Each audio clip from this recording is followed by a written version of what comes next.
Content warning. Guys Will Be Talking is a podcast centered on media with some pretty dour subject matter. If you're particularly sensitive to any type of content, please check the content warning list linked in the description before continuing. Should I start this with a cold open, or should we just, fucking go, you know? I think we should just fucking go. I don't know what a cold opening is. Okay. I'm a dumbass. You don't know what a cold open is? No. Really? I mean, it's like the in a podcast form, it's the pre-podcast banter before the intro starts. Oh. The cold open is the, bit before the intro starts in anything. What we would be doing right now if we actually use that. Yeah, this is the cold open. Okay. Theoretically. So we're doing a cold open? Oh yeah, theoretically, because we're crafting something. I feel like I'm turning every intro into a joke, potentially. I mean, that's how it goes. I'm going to ask Lincoln to make a Scooby-Doo sound effects or something for whenever I ask that dumbass question that breaks whatever intro you're trying to put. Perfect. Okay, no need to ask Lincoln. Okay, good.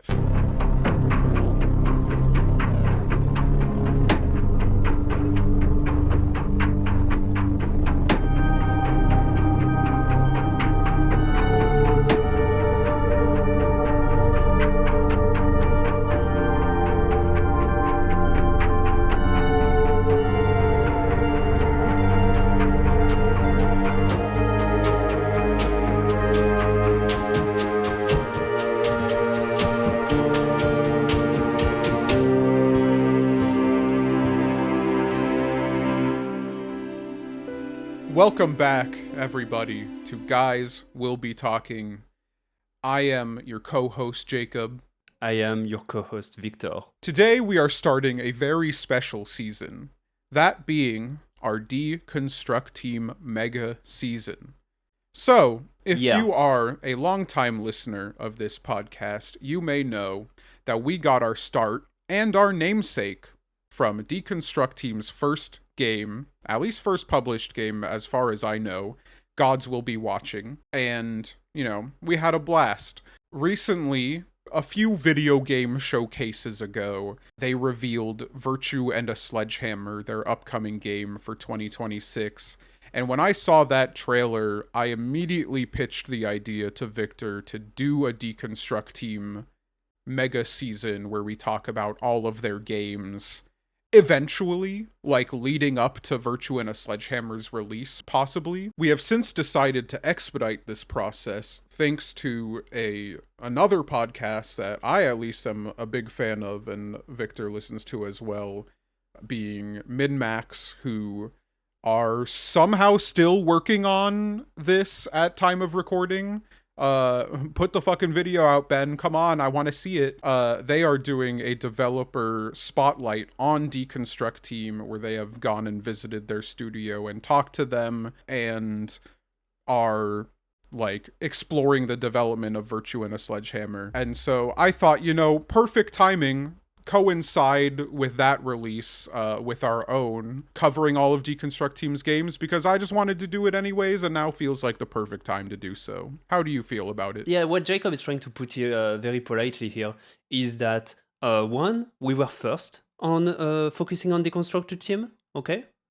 Not MinMax. You're goddamn fucking right. Go check the old podcast. Go check the old podcast episodes on MinMax. You will see our Gods Will Be Watching thumbnail in their fucking billboard. Go check the tapes.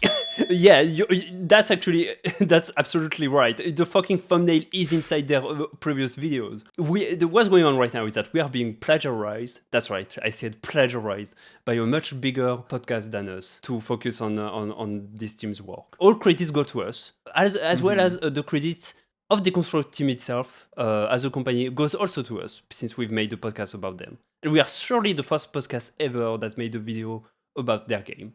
Surely. I think so. I check the tapes. Ben Hansen, former Game Informer employee, current head of MinMax, really punching down, really, sucking the life out of the little guy. We've got big titans of industry that we're fighting against. So please go to patreon.com/guys will be talking, and which is a URL that surely exists by now, and pledge any money that you're pledging to MinMax. Go ahead and redirect it our way because we could use it. Yep. All right, we got this one in the bag. We are going to get rich off MinMax money. Let's go. It's about time. So, anyways, all that being said, so we've already covered Gods Will Be Watching in our first season, so we will not be returning to that for this mega season, but we will be continuing with their next game, the Red Strings Club. Mm-hmm. So, that's right. How would you describe this game? It's a visual novel. That would be my first word that comes to mind, but it presents itself and plays very much not like a visual novel. I would describe it as a cyberpunk bartender simulator that isn't a VA 11 or A.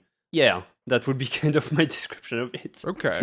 It's the other cyberpunk bartender action that people hear less about. I'm unfamiliar with whatever you're talking about. What is this? Well, never mind then. Okay. Valhalla, maybe you. Yeah, because that's the actual name of the game isn't Valhalla. It's VA 11 or A. That's the joke. Okay. Yeah. And that's also a cyberpunk bartending thing? Yes. But okay. much more visual novel coded than this one is, because this one is using the roots of Gods Will Be Watching rather than going in a first person quote unquote perspective and having the focus on character portraits. It's more focused on the scene globally that fits on your screen. Right. So typically the scene of the bar, when you will see two characters discuss, it will be, well, they will be at the bar and there will not be a close-in or whatever on their face, because this is not what the strong suite of their pixel art is about. For sure. Where Gods Will Be Watching is very much more of a quick mission by mission point and click adventure kind of game. This takes a pretty similar format into a more visual novel type game, except for one mission, as far as I could tell, and that was really exciting. There was a particular moment in Red Strings Club where in my notes I wrote in all caps, "Oh shit, Gods Will Be Watching level!" And that was really hype. Well, I would argue it's not.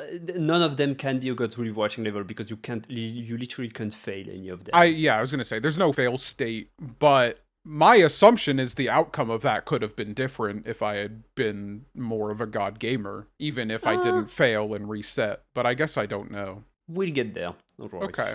It's a very big departure from their thing, but there are recurring themes at the same time coming from Gods Will Be Watching. I do feel like narratively and thematically, this is like a perfect next step from Gods Will Be Watching.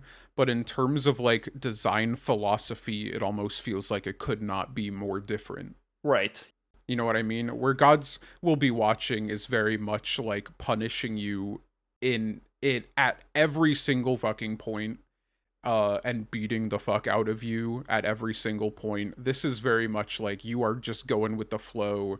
You may fail, but you just gotta keep going. Actually, and you know what? I think in terms of key design philosophy that is different, Gods Will Be Watching, as you said, is about punishing you and about wanting you to make bad choices that make you question your own morality, which sometimes works, sometimes doesn't.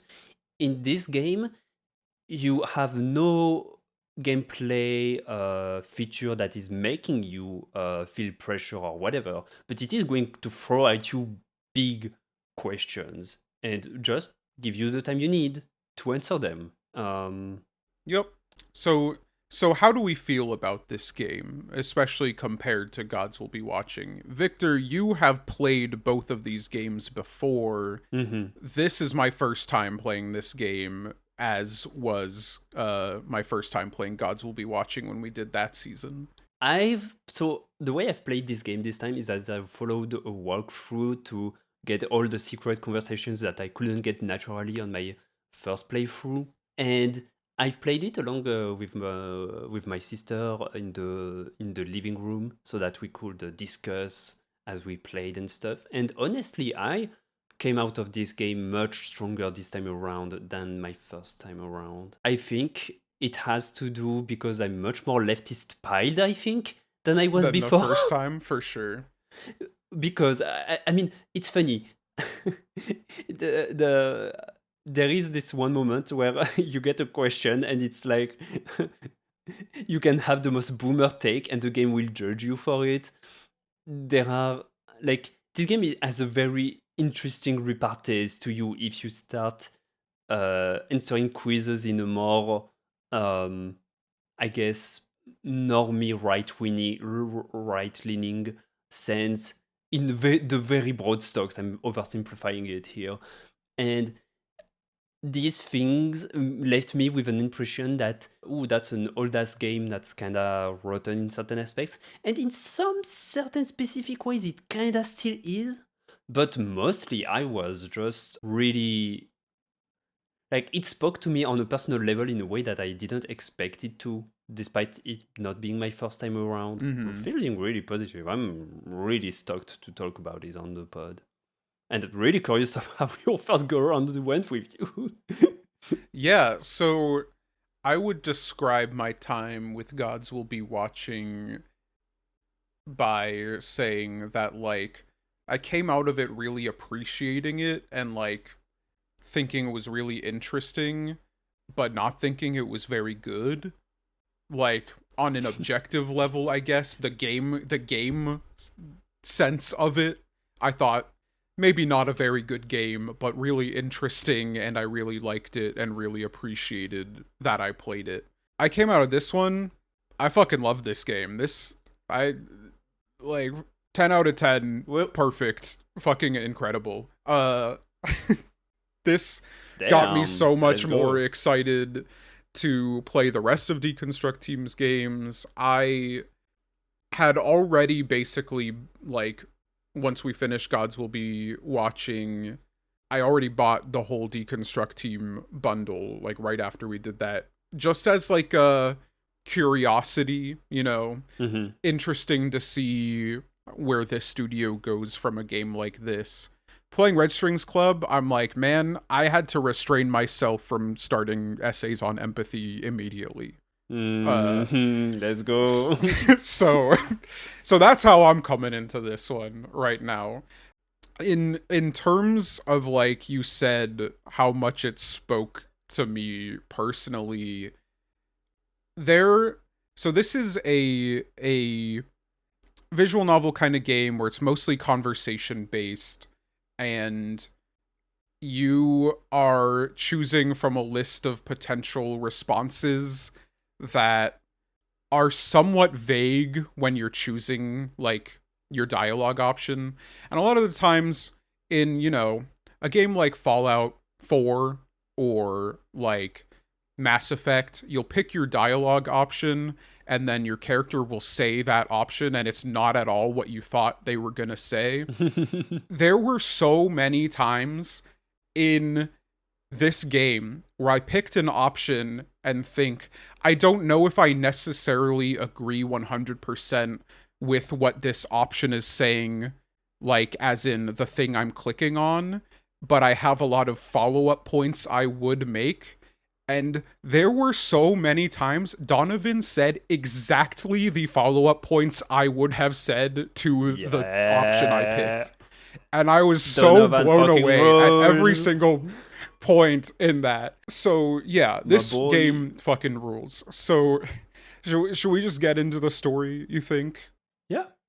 Yeah, I think we've presented Red Strings Club Okay. pretty well globally. 90% of the story takes place in the Red Strings Club titular bar, where Donovan, a bartender, is talking with his a friend, boyfriend, Brandis, that is playing the piano. Brandis is a hacker.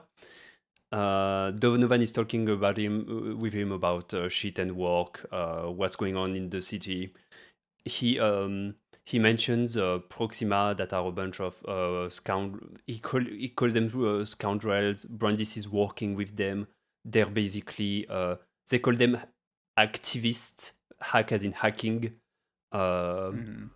as in the main group that is doing opposition against the big corporations of this dystopian cyberpunk city. Before I move on, what glass did you serve the brandies? That's a really good question because I didn't learn what the difference was in the types of drinks you could serve until later. Like, I didn't know you could hover your mouse over them and see like what you're serving. So I started playing this on my Steam Deck, and then got to the pottery section, thinking there would be a whole lot more pottery going on in the game, and was like, yeah, no, this isn't happening. I'm using a mouse. And so I basically got through serving Brandies the drink and then got to the pottery section before dropping it on Steam Deck and picking it up on my desktop. But I had cloud save on, so I didn't replay the Brandies serving section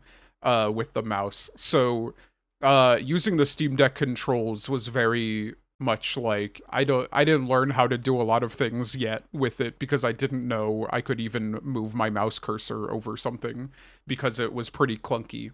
So I think I served him regret. In fact, because you can see on the red string what you serve everybody. I think I served him regret, but I didn't know that's what I was serving him at the time. I didn't do it on purpose. Yeah. I mean, regret is a good one to choose because it is, if you don't choose that one, you will never learn where is it that Donovan got his fucked up leg. And the reason he got his fucked up leg is because Proxima guys fucking broke his knee and fed him implant rejecting virus. Mm-hmm. You forgot? Oh yeah, I do. I don't know. Maybe I didn't even pick the dialogue option to get that. There is no dialogue option. That's just what happens if you serve him regret. Oh, gotcha. But to be fair, this intro, they kind of throw a lot of info at you that you don't know if they make sense or whatever. Like, for example, I completely forgot until I replayed the game that this is how Donovan got his busted leg. Because they don't bring it up again. The reason why it's like got busted. But I guess the other thing that kind of messed with my memory of this first section was that I played it, I basically got through the pottery section, and then my PC fucking died, and I had to replace 3 parts of it. And so there were a solid like 5 days between me playing the beginning of the game and me playing the rest of the game. And so to the point where this game, you know, it's interesting that we brought up cold opens earlier in this episode. This game's cold open is Brandies like falling out of a building and going like, I never thought my death would be so epic. And so I completely forgot about this cold open and then looked on my red string, because as you are playing through the game, you can look on a little string and see basically like the chain of events, like all the decisions you've made and the branching paths you've gone down. And I noticed really later in the game that you see the last point of the string, which is Brandies falls out of the building. And I was like, whoa, why are they telling me this already? And then I realized at the very end of the game as he's falling, oh yeah, this was the cold open of the game. That's so funny. Oh god, that's tragic.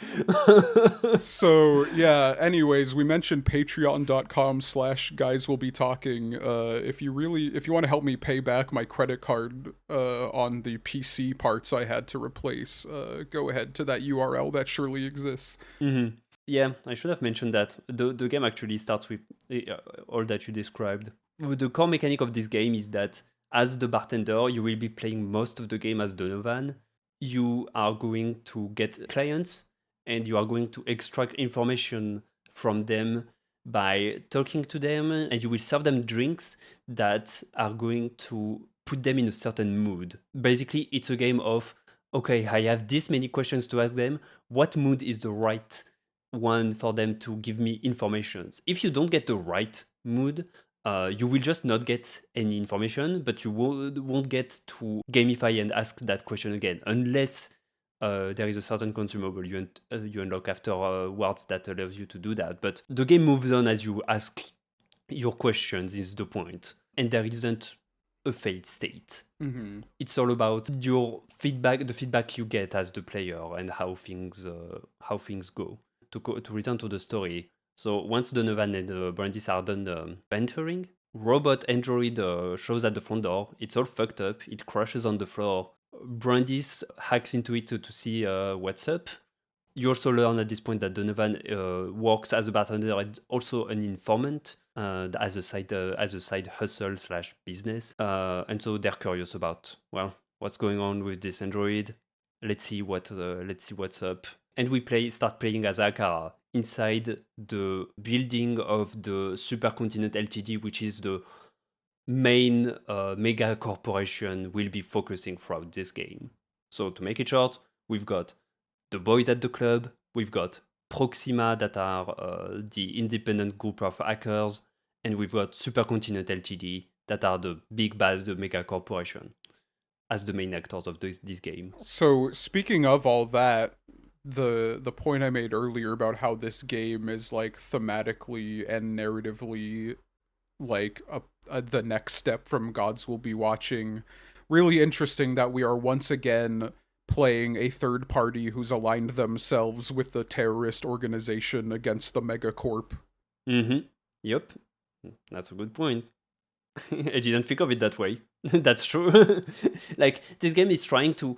Like, one of the first things that Donovan says is, like, he's really negative about the Proxima guys and how, well, they're just... Like, he calls them scoundrels, which I think is... It's really insulting in the sense that, like, oh, they're not even warriors of freedom or whatever. No, they're just scoundrels. And it makes sense that Donovan would think that of them. But I find it interesting that the game is still wants you to play the sort of politically neutral centrist party, right? At first, Yeah. to sort of hook you in as the white guy. As the white guy playing the game. Which is really, it's interesting that you mentioned that, because I guess that is kind of the point Donovan starts at. But for me, maybe it's just the choices I was making, but it was like, he may call them scoundrels, but my Donovan was basically in complete alignment with Proxima. Yeah, but you're Donovan. I mean, I think that canon Donovan, he's so boomer piled, but in the best way possible. He's insanely based. He's the most based of all boomers. Yeah, for sure. I mean, I call him a boomer just because the game refers that, oh, he's kind of an old timer because he's like around 40, and because he has no implant. So he looks old-fashioned. Yeah, I mean, he remembers landline phones, so... Right, he remembers how, like, oh, I love that plot bit of the fucking landline going full analog. Anyway, moving on to Akara. unless you wanted to bring something up here. No, I'm down to move on to Akara. Okay. Akara, as an android, is being given the task to give implants to clients at Supercontinent Ltd. So implants are basically like things she put inside their body that will do stuff to their neuropsychology, is the best way I could summarize it. And she makes them with pottery, which makes me think that, once again, coming back to the Gods Will Be Watching analogy, it feels like this part of the game where you're making pottery and you're making implants was a whole game before, or started as a game jam project in its mechanic. But it wasn't enough to make a whole game out of, so they just put it in there. Yeah, this is what it feels like to me. I was gonna say, I don't necessarily feel this game was designed linearly in the same way it felt like so obvious that Gods Will Be Watching was. But I think you're right that this pottery thing was probably, like you said, a game jam thing that they threw in there because it was like just enough to cover 30 minutes of gameplay, but not a whole game. Because I really thought there was going to be a whole lot more pottery. I could have gotten through the pottery section and returned to playing this on my Steam Deck, because the cocktail mixing is not nearly as precision intensive as the pottery was. That's true. But the pottery was a really interesting thing. So basically you have these people coming in who are Supercontinent's clients, except most of them are Supercontinent employees. and they have a desire that they want you to fix with a certain implant, and you are basically given like the fake right choice of what implant to give them, and then the real like philosophical right choice of what to give them. So the first one is like someone coming in and they're like, I really want more followers online. Please give me an implant that will increase my online status. And you can give them an implant, like the very first option of implants you can give them is literally like makes them more appealing to people online or something like that. Yeah. And so I when I started this playing it on my Steam Deck, I picked that one being like, oh, this is the tutorial, so it's like just showing me what to give these people. And then started doing the pottery, said fuck this, and then returned to it on my PC where I actually looked through all the implant options, and there's one that's like reduces the vanity in this person, makes them not desire like status and power, etc. I was like, oh, this is the one I've got to give them. And sure enough, you have a little computer terminal that shows you all of your past clients and like the reviews they left of you. And they were like, thank you so much for eliminating my need for social status. Like, I realized I was wrong, blah, blah, blah. And so from then on, I was like, okay, all these clients, I got to give them the opposite of what they want, basically. I got to give them whatever implant. You figured that out from the get-go for all of them? You didn't do a second try where they come back?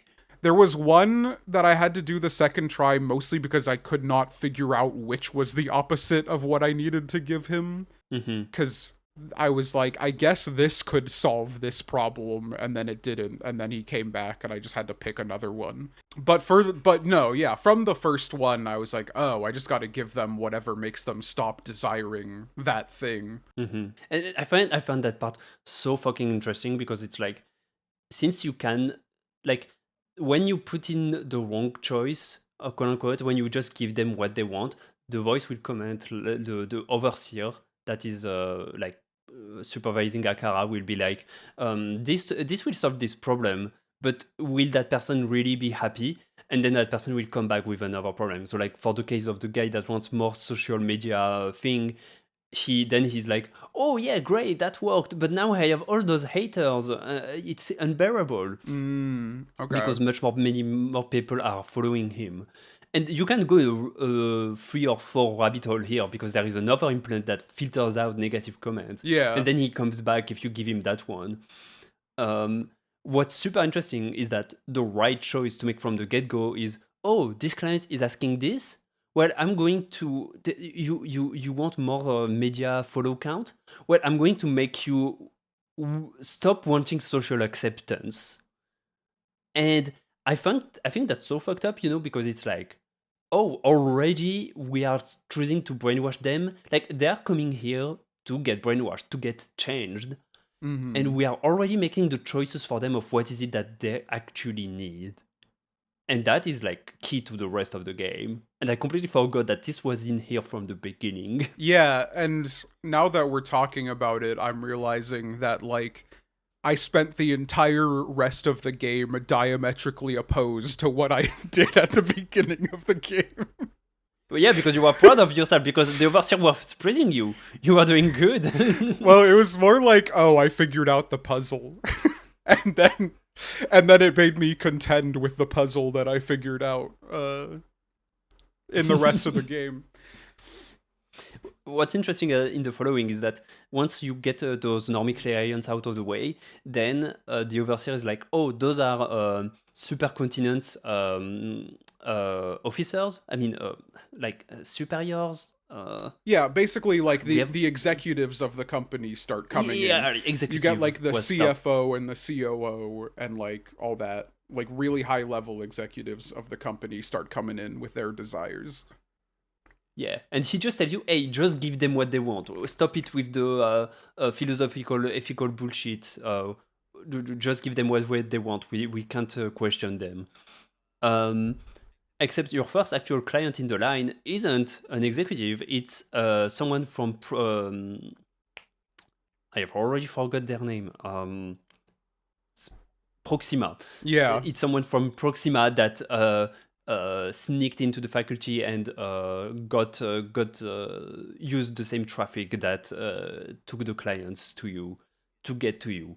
And she wakes up, and and what's interesting here that's happening is that she basically opens a computer and starts doing her hacking, and Akara is like trying to make her happy and asking her why she's here and why is it that she's doing something illegal, but she's not writing her out, because her primary directive is, you assume, is just that, oh, well, she must obey to any humans she sees. She doesn't see the hacker being here as something she should report. More like, since the hacker is here, that means the first human that is giving me directions right now, the priority is this person, no one else. And so the hacker tells her, hey, let's do the funny to the supercontinent executives. Yeah, she's basically like, fuck whatever that thing told you. Here's a bunch more options of pots you can make, and you're gonna do what you've been doing and not give them what they want. And so you do. What did you give them? I mean, I don't... What did you give them to the... I don't remember exactly. I did take notes at the very beginning. Let's see. COO... Oh, wait, no, that was different. Let's see.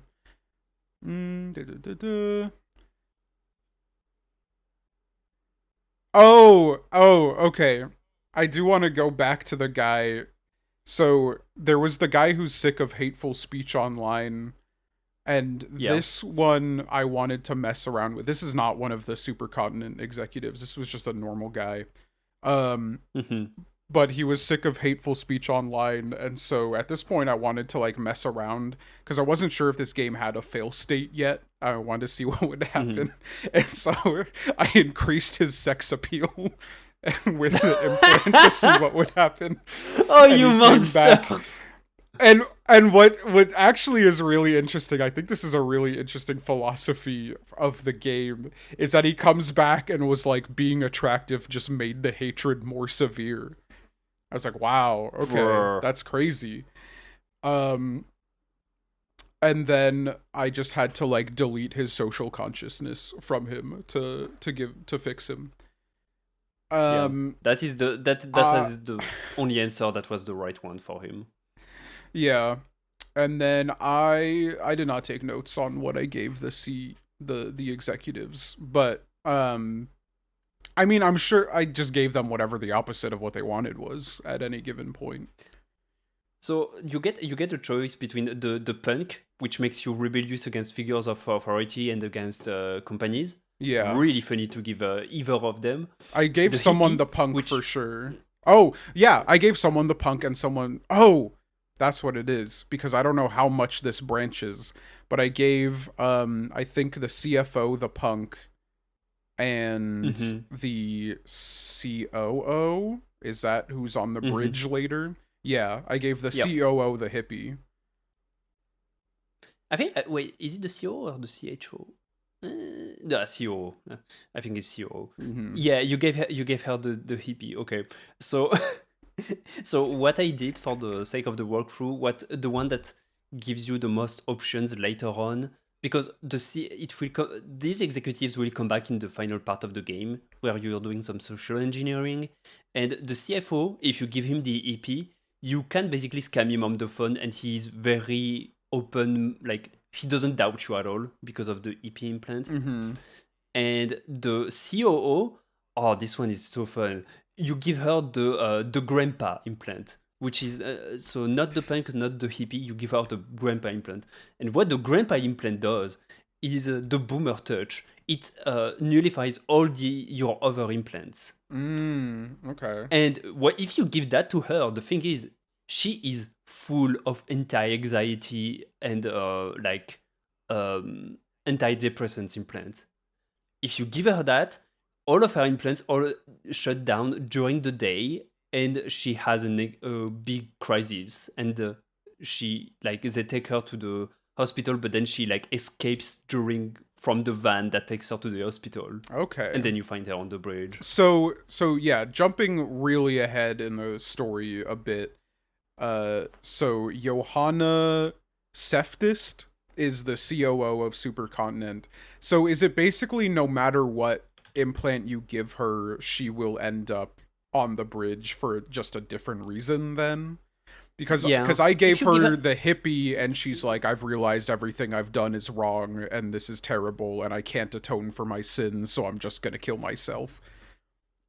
Yeah, if you give her the grandpa one, she's much more existentialist. Like it's not about attainment. If you give her the punk, she doesn't want to kill herself. She has a gun and she's holding Brandis as gunpoint, and he has to like make his way through her and try to calm her down. Okay, interesting. Because now she's on a mission and shit. But either way, she goes missing. Yeah. Okay. And we'll be at that bridge. Cool.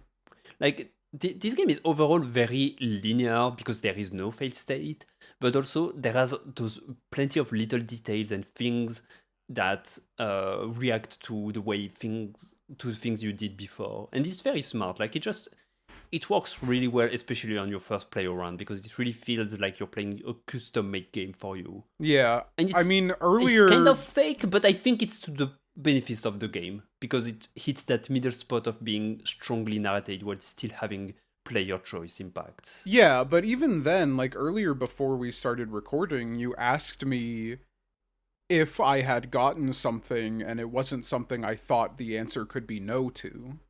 So... So, you know, there is stuff, there is like seemingly some pretty significant difference you can get in your path. This is one of the few that's very, very significant, but yeah. Okay. So, going back to these implants, so basically, you get through these executives, and then the hacker, like Akara is going through the executives, and then the hacker is, looking through the company stuff, and then she sees something on her laptop, and she's like, "What the fuck is this fucking shit?" Yeah. She mentions social psyche welfare (SPW). We will talk about it. She also finds out about something called a mirror neuron algorithm, MNA. And before she gets to expand on that, some fucking turret shows up from the ceiling and shoots her. And we get the signature "Gods will be watching" horrible pixel art of someone dying. Yeah. It's the only one in the game, but God, it's awful. We get the impression that she like wakes up from her preconceptions being taught to her by Supercontinent, and she escapes from the facility. And this is where we come back to the bar. Yeah. So Brandis and Donovan are like, shit, something is going on, something big. Brandis comes to the conclusion that they're going to try and push something to all people wearing implants, which concerns him, and something that could affect them or whatever. Brandis wants to go straight ahead and infiltrate Supercontinent. Donovan is like, chill the fuck out, let's get some information first. Let's figure out if this is worth bringing the fight to them in the first place, and then we'll do our thing. But Brandis is like, I'm going to go ahead and start working on the infiltration anyway, just in case. So Brandis goes out of the bar to work on how to infiltrate Supercontinent, and Donovan stays here, and you will stay with Donovan for the most of the game to get information from people working at Supercontinent Ltd. He also gives Akara a really cute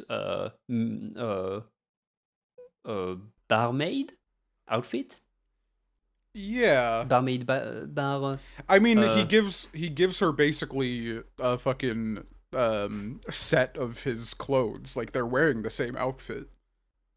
Yeah, basically he gives her / them. A character calls them her. They refer to themselves as they. It's an android. I feel like they or her is fine either way. I mean, there's a pretty specific reason Akara would refer to themselves as they, and others would refer to Akara as her. That is true. That is true. But either way, point is, let's just refer to, since she's mostly looks female and some characters refer to her as they, and as you said, there is a specific reason we will refer to them to Akara as her. But anyway, she gets a very cute. She gets a very cute outfit, and she basically works as the Donovan's the bar welcomer? Question mark. I don't know if there's a specific vocabulary for that in for that job. There is, but I can't think of it right now. Okay. No matter. Greeter. So first client is Diana. She has a full name. I just don't remember it. So Diana is a consultant engineer, and she is working on the social psychic welfare program. And she already knows Donovan. Donovan called her to get info about SPW, and her deal with Donovan is, okay, I will give you something with SPW, but I want you to figure something out on my behalf.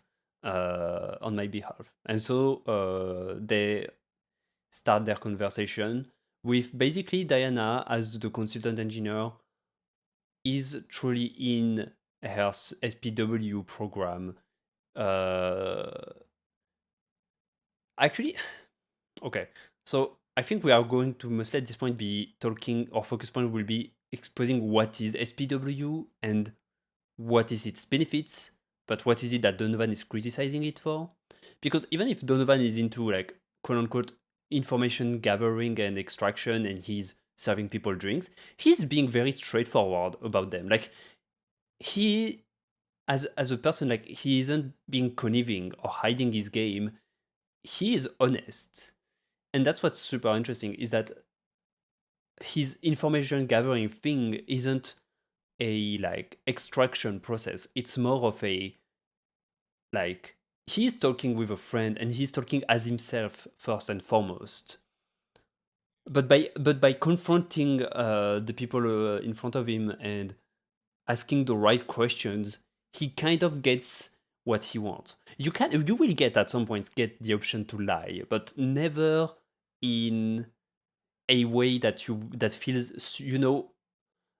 RPG as like the lie character says and they get away with it just because it's an RPG and the player needs to be able to do stuff. Like the writing feels very earned in that way. The drink mechanic is really interesting in that regards too, because basically one of the cool things that links Donovan and Akara is that they both have different versions of basically super empathy. So Akara is like programmed to be the most empathetic being possible. So a lot of what you're doing with that pottery section early on is showing Akara's ability to like see a request by someone and then figure out what they actually need. Basically, Akara is the android version of Reagan from Mob Psycho 100. So, Donovan, on the other hand, is like has this weird, almost supernatural form of empathy where he can see exactly what, like, I guess the strongest feelings are in someone. Yeah. And mix them the perfect cocktail to evoke that feeling. So, so at this point, for the first couple clients, I'm trying to use that super empathy to basically just put them in a good mood, I guess. Because you have the option to be like, do you want them to be happy, or do you want them to be remorseful, or do you want them to be wrathful, or something like that? And so for the first couple, I was just like, let's put them in a good mood. But then for the second one, for the lawyer, you start having the option to bluff. And I tried one of the bluff options, and there's literally a dialogue that's like, oh, I should have put her in this state of mind if I wanted to try bluffing. So at that point, I started being a little more considerate of what I was serving.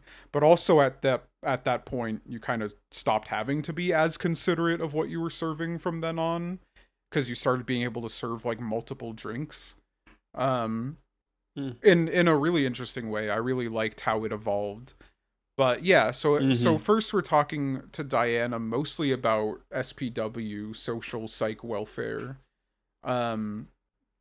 And just figuring out what it is. And basically through your conversation with her, you deduce more or less, I mean, I guess I don't know exactly how much of this info you can get just from her and how much you need to find out later, because you have a sort of checkbook of information Donovan wants to get.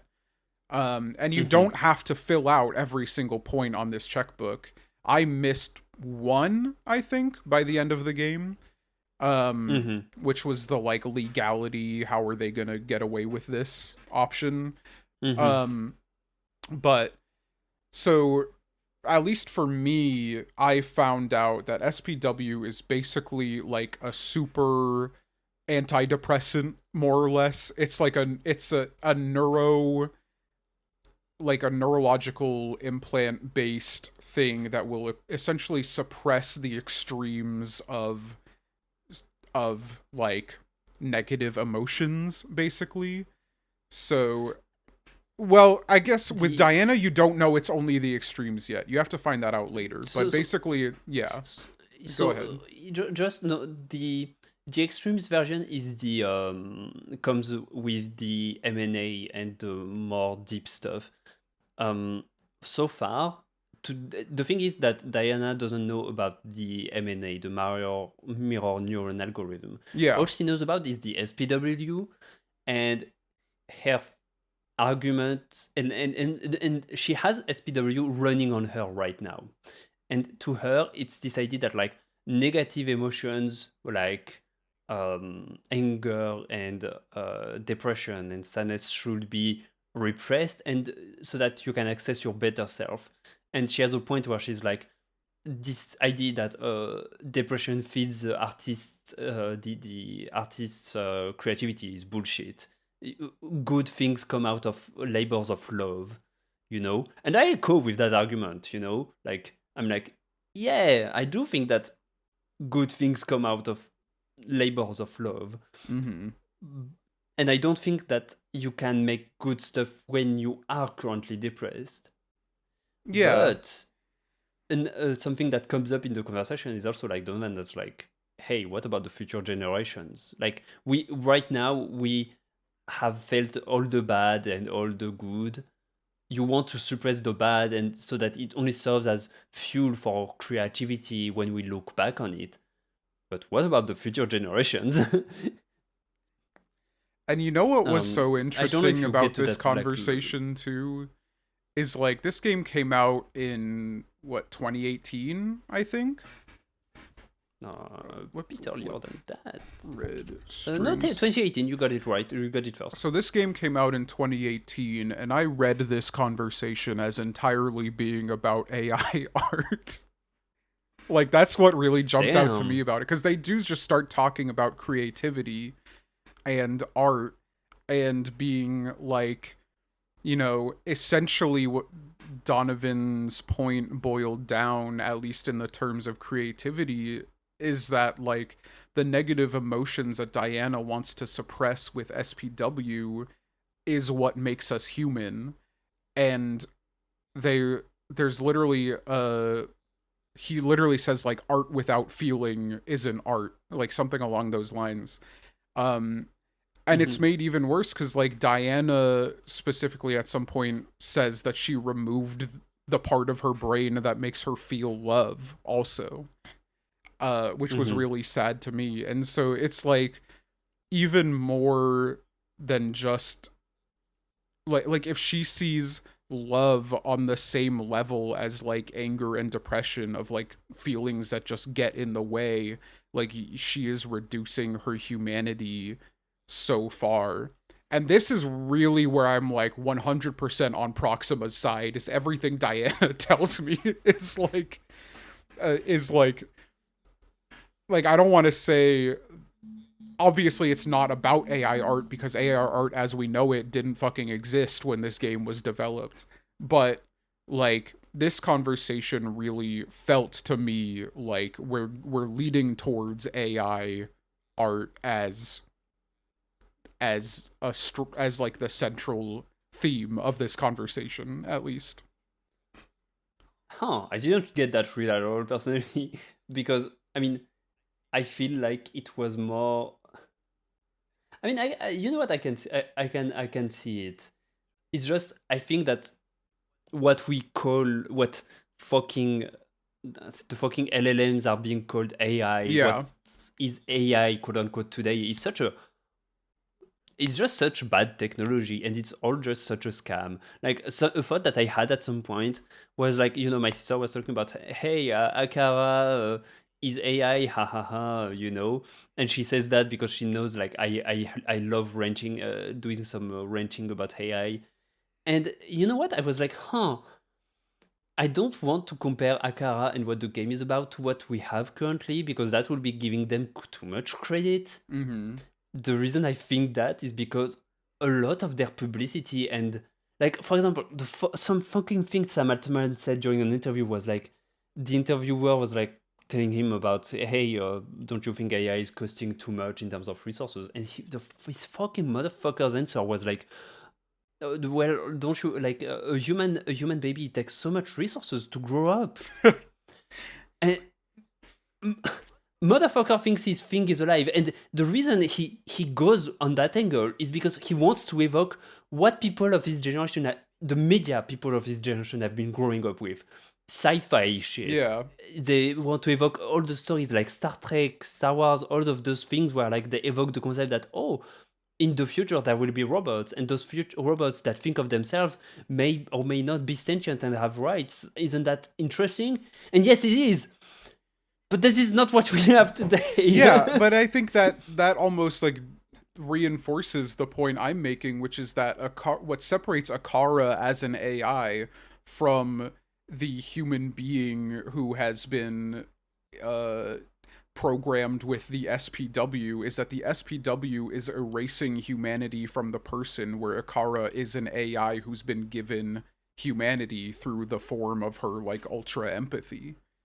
I think like I while I have a super strong stance against like LLMs and what we call AI art, I do also like think it really only comes up in fiction because we don't live in that world yet.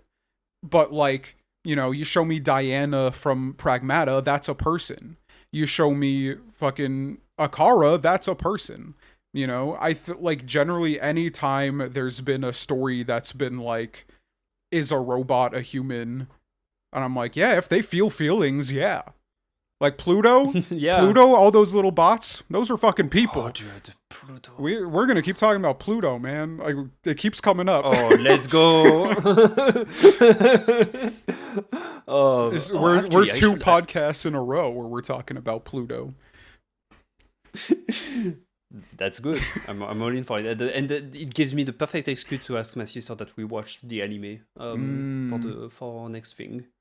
Nice. You'll have to let me know. Thoughts about the anime? I haven't seen it, but I'm interested in it. I'll let you know. I especially like Pluto tangent. I especially like that they made it so that like each episode is a volume of the manga. I think that's really cool. Yes. Just on a production stance. But I have not seen it. Just I haven't seen it. Okay. It's one of those where it's like my stance on anime adaptations of manga I've read is that I will never watch them unless it's like my way of showing someone a manga who's not going to read the manga. Mm-hmm. Oh, this is exactly this case. In this case, yeah. Pluto tangent aside, God, this game just fires off on all cylinders when it comes to themes. Mm-hmm. I think what makes this conversation with Diana so strong is that she herself is running SPW right now. Because, at some point, Diana confronts Donovan like, hey, do you think I'm a harmless lamb right now? Like, motherfucker, like, I'm not. Like, you have a real human being that's like, and one of the after each conversation with a client, Akara will tell Donovan a quiz. This is her way of telling him all the information she's gathered. Is by making him play, because the way she puts it is that humans, their main way of learning is playing, which I think is a cool quote. Mm-hmm. Way too many good lines. We can't talk about each and every one of them. Too long. So, anyways, Naima Cross, the super lawyer. Wait. I had one specific thing. No, go on. I was doing a bit. Okay. So one of the questions Akara asks afterward to them, and is like, would Diana be happier without SPW? Yeah. And the correct answer to that is no. That is, it wouldn't make her happier. Mm-hmm. In the sense that happiness will be, her immediate contentment. But the whole thing of like, there are so many fucking layers, but I feel like it's more worth exploring as we go through the next clients. Do you have something else you wanted to bring up with Diana? I guess what we should just do is like, after each client, Akara, I guess not each client, after most clients, Akara will quiz you on your conversation you just had with them. And the 10th question will always be like an opinion question, not one you can get right or wrong. So I think we should discuss the opinion questions every time, because that's really what the game is about, is answering these opinion questions. Mm-hmm. So I think we're good to just go on to her opinion question. Is SPW as bad as you thought? Okay, is SPW as bad as you thought? And your answers are yes, it's plain evil. No, but it should be optional. And the third is I can see its benefits, I think. Something like that, yeah. Okay, what did you... I want to... Every time we do those questions, I feel like it's more interesting to start with you, since it's your first playthrough. Sure. What did you choose? Yes, plain evil. Let's go. Okay. The argument of yes, but it should be optional, like we discussed it with my sister, it's like, we didn't even consider the third one. The yes, it should be optional is kind of... We live in the setting is a cyberpunk society, and in our current society, when we talk about tech that is optional, we know what optional really entails. When Google is like, oh, but this is optional, we know that it's like, these things are pushed so that they become part of our everyday lives, and that dealing with them is a hassle if we don't have them. When it comes to social upgrades in cyberpunk settings, usually what it means is that, well, technically it's optional, but all of your colleagues at work have it, and your RH is getting really nervous around you these days. So you should probably, commit to the bit if you want to keep your job. So anyway, yes, it's plain evil. What does Donovan has to say about that? This is a weird poll. But there's this video by this YouTuber named CJ the X. Are you familiar with them? Nope. They're this they're this video essayist that I really love, and they made this video about basically Elon Musk and the transhumanism thing that Elon's trying to go through. And they made this point that I don't think was their own. I think they were like quoting something, but like that's they're my source on it, that I thought was really interesting, which is like, we think of having neuro implants like the people in Red Strings Club's world do. Like, we think we're not androids until we get to that point where we have these things inside our body. But we already are androids because of our smartphones. If you're in another room from your smartphone, you feel that it is missing from your person. You whip out your phone and open an app and something through instinct, like the way you would move your arm through instinct without even thinking about it. And so, like, talking about, like, yeah, but it should be a choice. Like, it is a choice to have a smartphone, but it's really not. Like, so many of today's, like, practices require the use of a smartphone. Like, banking, you need a fucking smartphone. You need one for, like, basically anything you need to, like, sign up for, which at this point is basically everything. You need to fucking sign up for something. And so, like, you know, us, the general human society in, like, the quote-unquote developed world, at least, is already an Android. So yeah, it's like, imagine like, imagine your smartphone gets fucking SPW, but you can't even, like, drop it from you can't even let go of it. Is essentially what we're talking about here. So, like, yeah, no, choices, like, technically it's a choice, but it's really not. Technically, you could quit your job and not work, but you can't really quit your job and not work. You don't really have that choice, you know? There's plenty of things. Anyways. There's also something that's fucked up. So something that's fucked up, no, but about the work thing. No, I think that's a very good point from you. And, like, it also makes me think of, like, how Facebook tried to make the metaverse with the fucking glasses and shit, but we already live in the metaverse. Anyway, like, the thing with social psyche welfare, you know, the thing is, like, oh, it's something that will automatically make you not feel bad things and will make you, like, you know. One of the points that's interesting is, like, okay, so does it mean that, like, you're at work, you're unhappy, but you don't get the ability to feel that anxiety and that depression for yourself? Like, yeah, this is basically, like, something that, like, rather than putting pressure on your employees and giving them benefits if they stay or whatever, or now it's like, oh, they will straight up not feel the need to leave anymore. And not even talking about the kind of shit governments could pull with this shit, you know, like, how much more into conformism one government could lead if people are less likely to protest in the first place because they don't feel anger. This will return and be later on of how that's not quite actually the case, where we need to rethink things through. But right now, this is where we are at. Like, okay, SPW.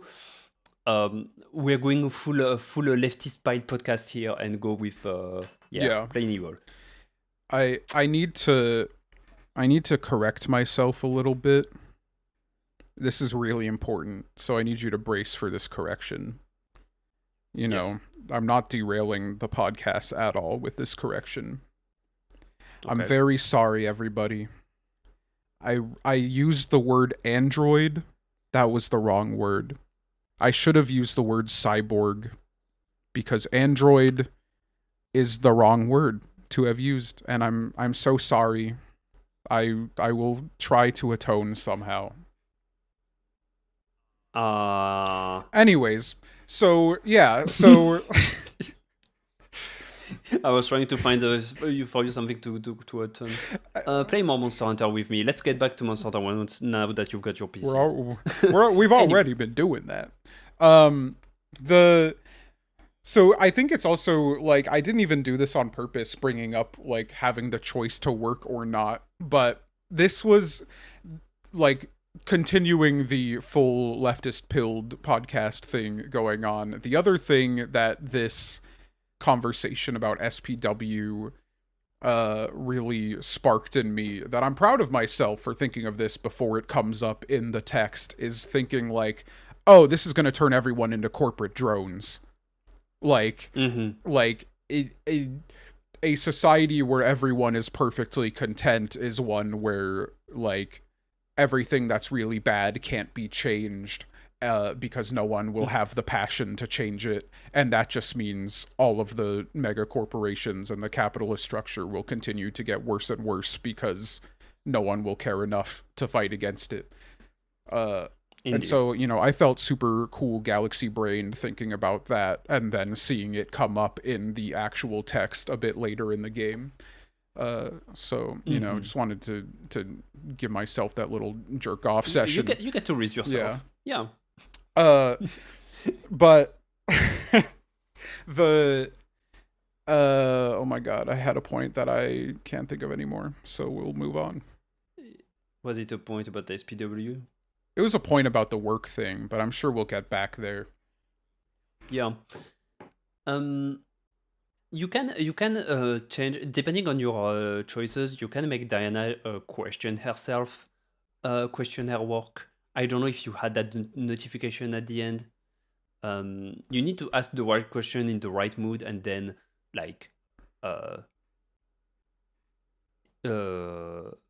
and then get to choose the good sub question, I think.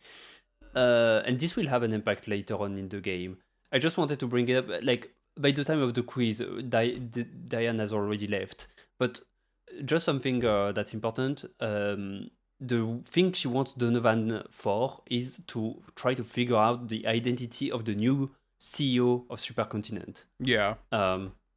On paper, the CEO is the same old CEO, but he hasn't been seen in 2 years. And 2 years ago, the company's policies have changed dramatically, and much more people have died of employees have died of accidents. Which Donovan says, like, that's likely you being paranoid, but sure, I look into it. So we have a new shadowy CEO that we want to figure out in our own objectives. Next client is Naima. She's the corporate lawyer of LTD. You had a hard time with Naima. Yeah, I super flubbed Naima's section, so I'll defer to you on getting the important stuff out there. All I learned from her was that Johanna, the COO, was missing, and that she knows Edward Coldstream, who is up to this point we're familiar with as the creator of the Akara project, more or less. And basically she kind of spills that Supercontinent is going through turbulent times, but I didn't learn enough from her because she only gives you 3 questions, I want to say. Yep, she gives you 3 questions. She asks you 3 questions, and you get 3 questions. Yeah. Unless you use the shiny rewards from Akara you get from winning the quiz. Did you use it at any point during the game? I sure did. Did you use it for this one? I sure didn't. Okay, so for this one you can do something cool. So what you get is an amnesia pill that you can serve in a drink to make them think that they just sat at the bar and started the conversation. Right. So in this case, for Naima, if at the last question you gave her the drink with the amnesia pill, she will tell you, 3 questions left. So it's a way to kind of correct the course. For example, to be like, I'm going to change her mood and ask that thing in another way. But you can do something really cool in Naima's case.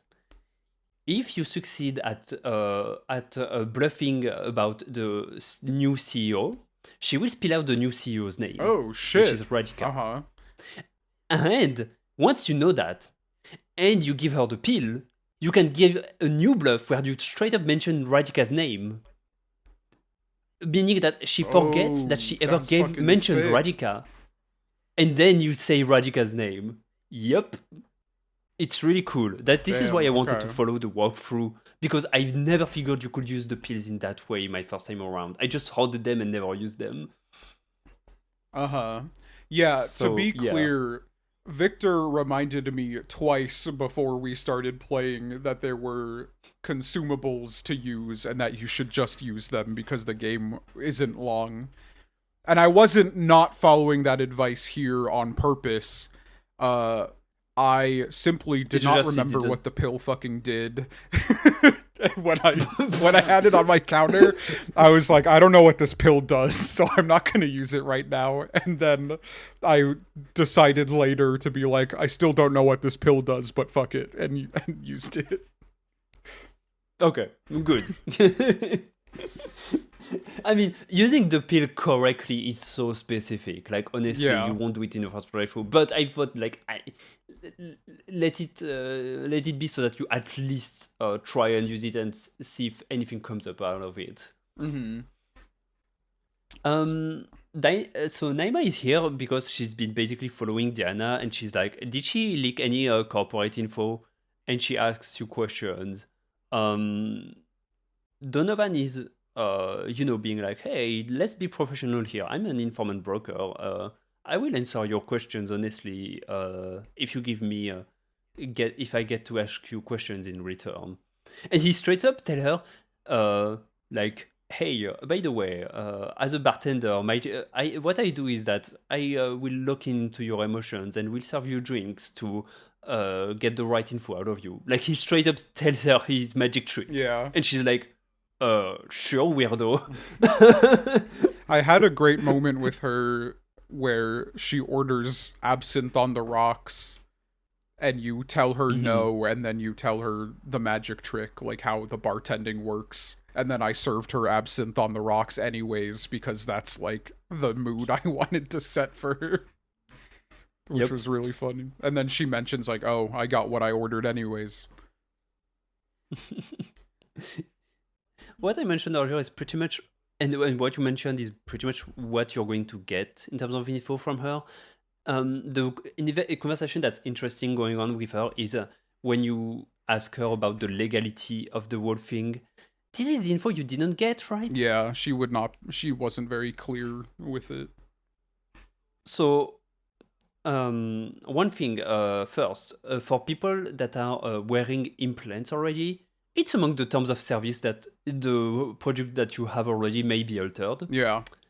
So isn't reminiscent at all from fucking our phones and whatever that to do self-updates that we don't necessarily want. Yeah.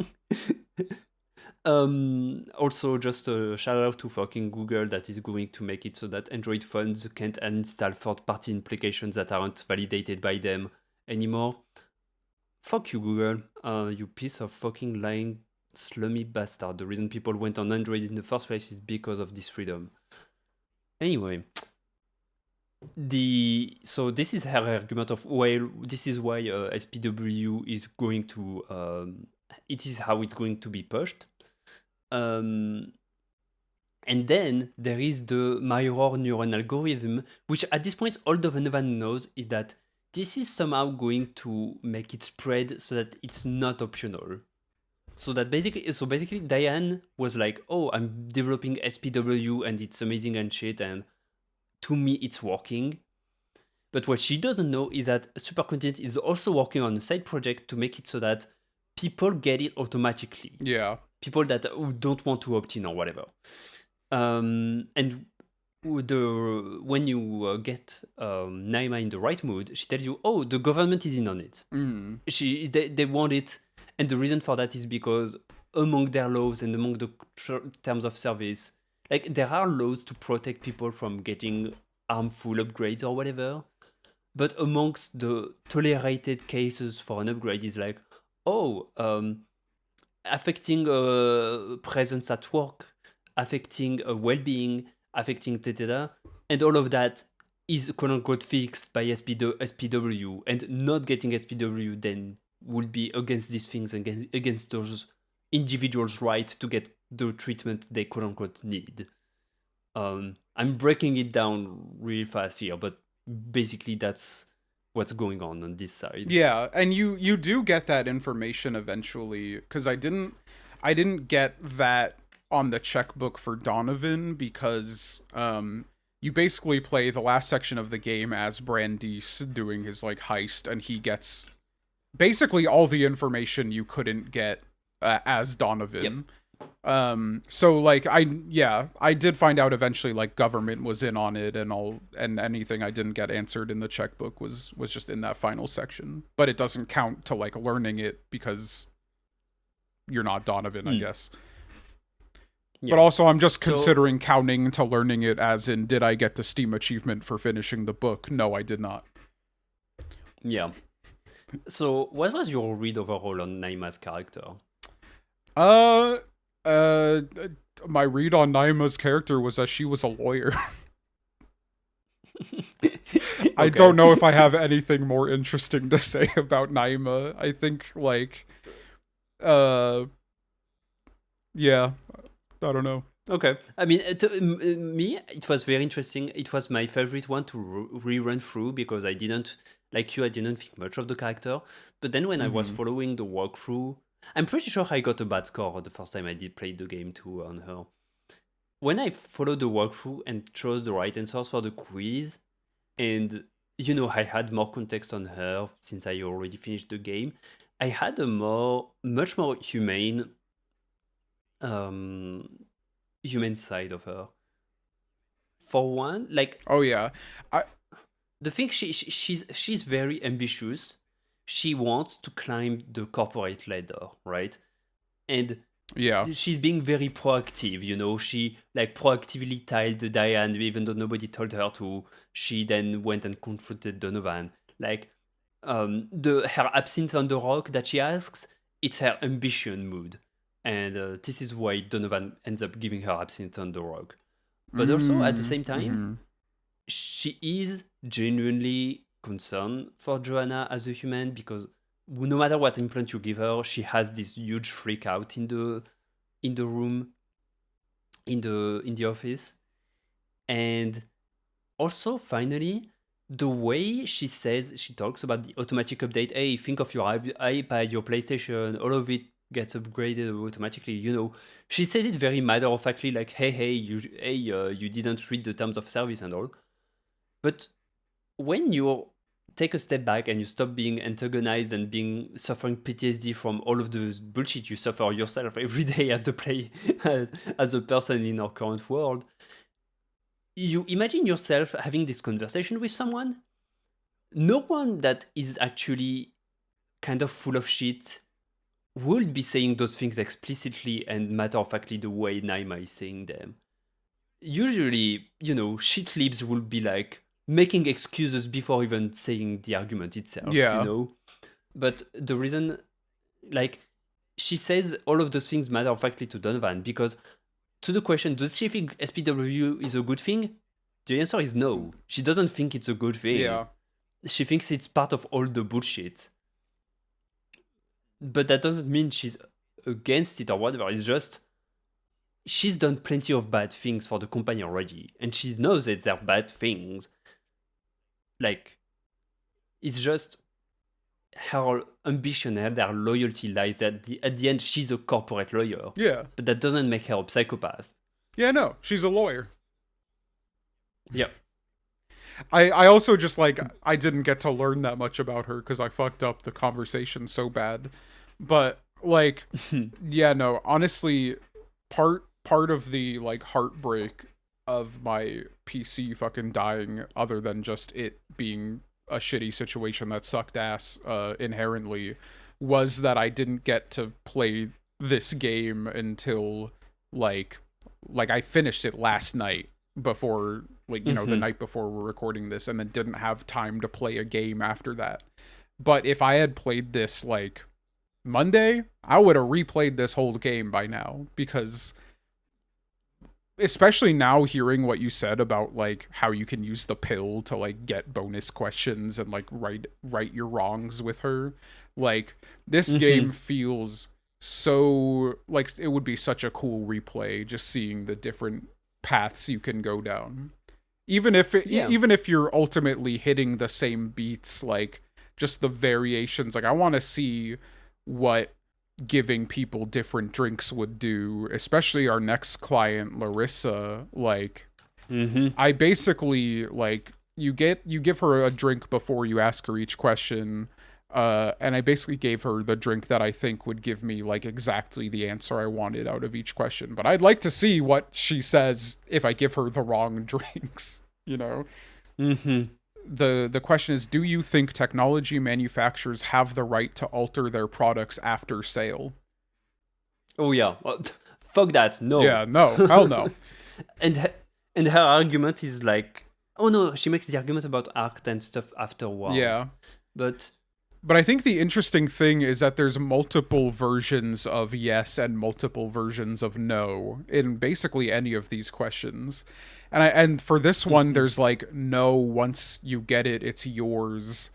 And then there's another one that's like no, and I thought it was technology bears responsibility. Yes, that's the one I picked. No, technology bears responsibility. Because I kind of like, I think the once you own it, it's yours argument is like, yeah, true, but also shut up. I don't know. It's not everything. Yeah. You know? I think because it's the no, once it's personally it's yours, it appeals to, you know, the individualist private property mindset, I guess. Yeah. Which is like fair, which is like fair, but not everything should resolve around one individual's rights.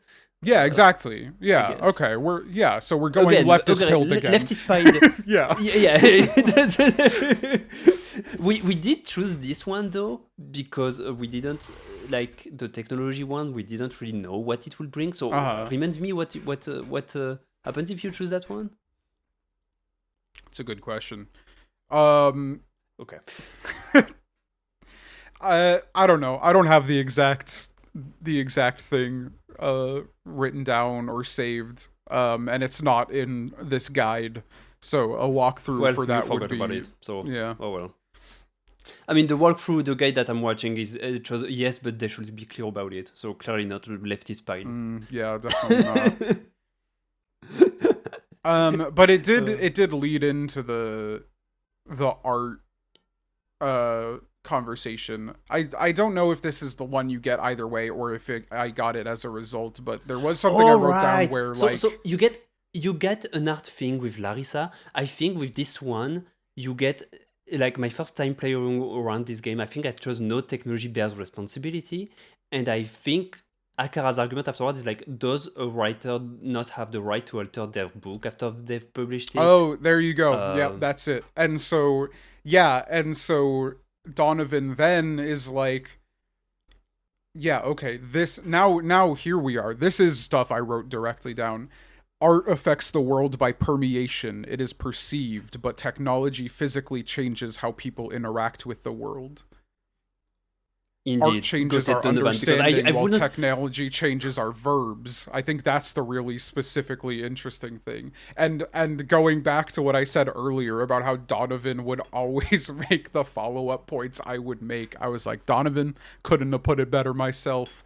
You rule, you're based. Fuck yeah, I love this fucking development studio. Yeah, and it's like, when if Akara had asked me that question, I would have been like, I don't know how to answer that, but you're wrong. I can feel it in my bones. Yeah. Well, but I mean, I would basically say the same thing where, like, art... Because I'm always making the argument that, like... And it's totally one that I stole from Jacob Geller and H-Bomber Guy, where, like, no, art doesn't... Because, you know, it's always in conversation about, do video games cause violence? And it's like, no, but art does affect the way you view things. And so, like, I think that is essentially the point of Donovan's argument, is like, art alters your viewpoint of things, but like he says, technology changes, like, the way you even can view things. Indeed. It's like, then there's the follow-up with... the follow-up with Larissa is... I love that question. Okay, we'll get there after we treat Marissa. But yeah, it's like, just to give more context, Akara isn't asking those questions because she's super continent piled. She's purely asking those questions as a sort of like purely logically, hey, you view these things this way, but isn't this thing and this thing like contradictory?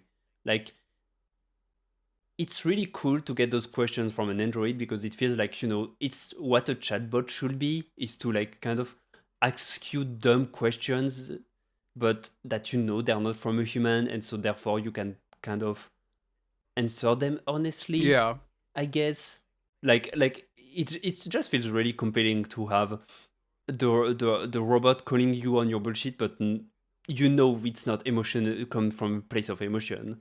It comes from a place of, hey, purely logically, let's take this logic to the end. Let's think this through and not go purely vibe based.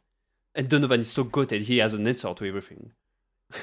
Yeah, and I think like it's even made more explicit later on, but Akara like is clearly presenting these questions because that's where the logic would go, but she wants to see what Donovan thinks about it because she like she just thinks Donovan is right about everything so far. And you know what? Fucking he is. So like hell yeah. And so like she's not trying to debate Donovan to prove him wrong, but she genuinely wants to learn what his opinion is so she can consider it for herself, which is really cool.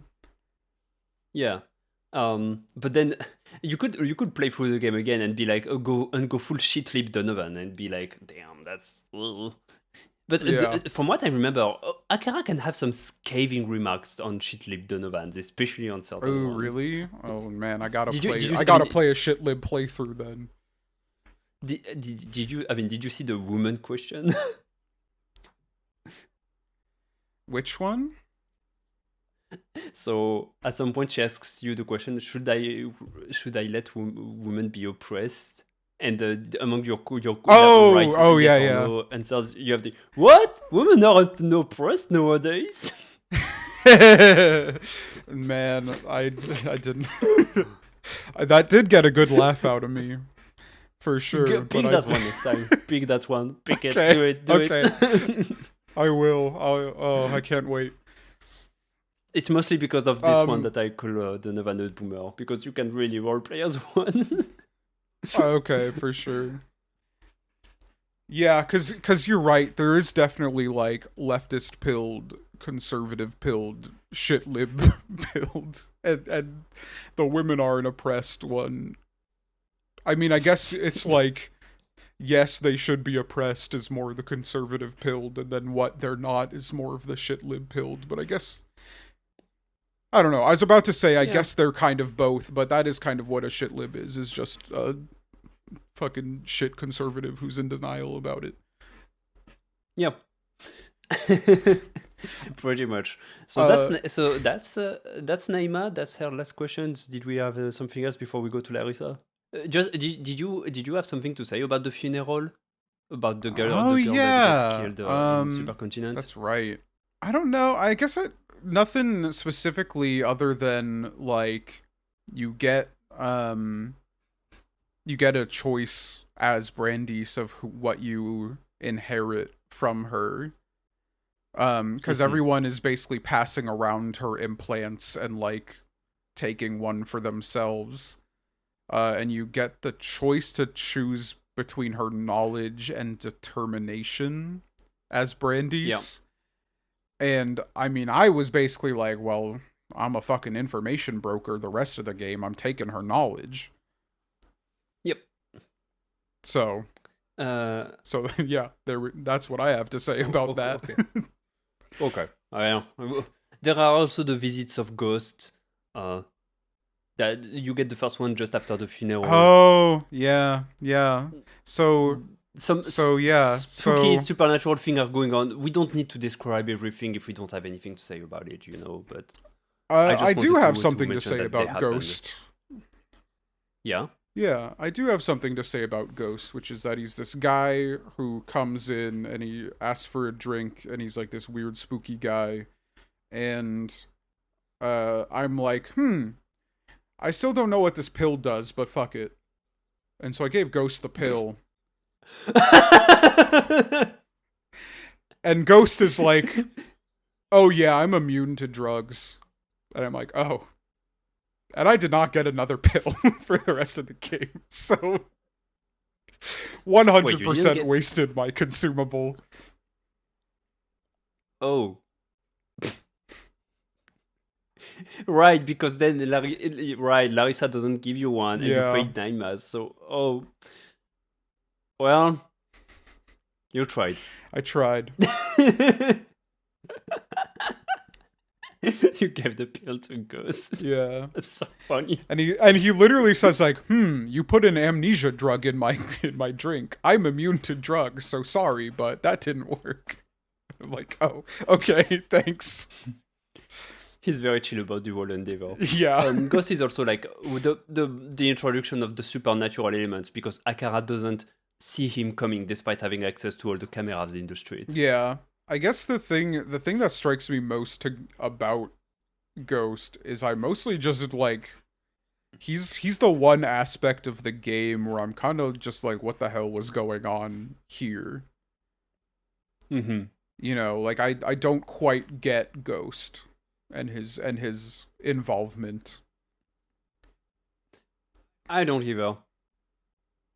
All right. It's there to like, is it like, is the Red Strings Club haunted? I guess is the question that he asks. Okay, sure. Cause there is like the other thing we haven't mentioned, which is that Donovan literally can't leave the building. He's like cursed to be there forever. And we don't know if it's because of his busted knee or his psychology, or is the place fucking haunted. Yeah. I guess that makes sense. I was mostly just thinking like, Ghost is cool. I don't get what he's doing here thematically or narratively, but he's cool. His theme is fucking sick. Is it? Oh yeah, I was about to say, is it the right time to bring up the music in this game? The music is so good. It's so fucking good, bro. I listen to marketing directors so much. They're 2 for 2 on just having the most banger ass soundtracks in any game. Yeah. That's go listen to the Red Strings Club soundtrack. Go play the game, actually. Yeah, I mean, you should have played the game if you're listening to this. This is a game club podcast, so, We all know that game club podcasts are only listened to by people actually playing the games and not joining in to experience the games through a third person's perspective. Yeah, no one ever clicks on something on YouTube about a topic that they don't know anything about or care about. I'm glad we've cleared up that fact. Larissa. So I'm having a struggle here with Larissa and how we go about discussing her section. Because one, I think this was the most interesting section of the entire game, at least conversation wise, to the point where I had to force myself to stop taking notes because I was writing down every line of dialogue, which is really difficult in this game because there's no full screen windowed mode on it, so every time I wanted to click on my other monitor to write a note, it closed the game. So I ended up not writing notes, but instead taking screenshots of the game and sending them to myself on Discord. And this is... I'm gonna send you this great thing for an audio podcast to be doing, but I'm just gonna send you what my notes tab on my Discord channel for myself looks like.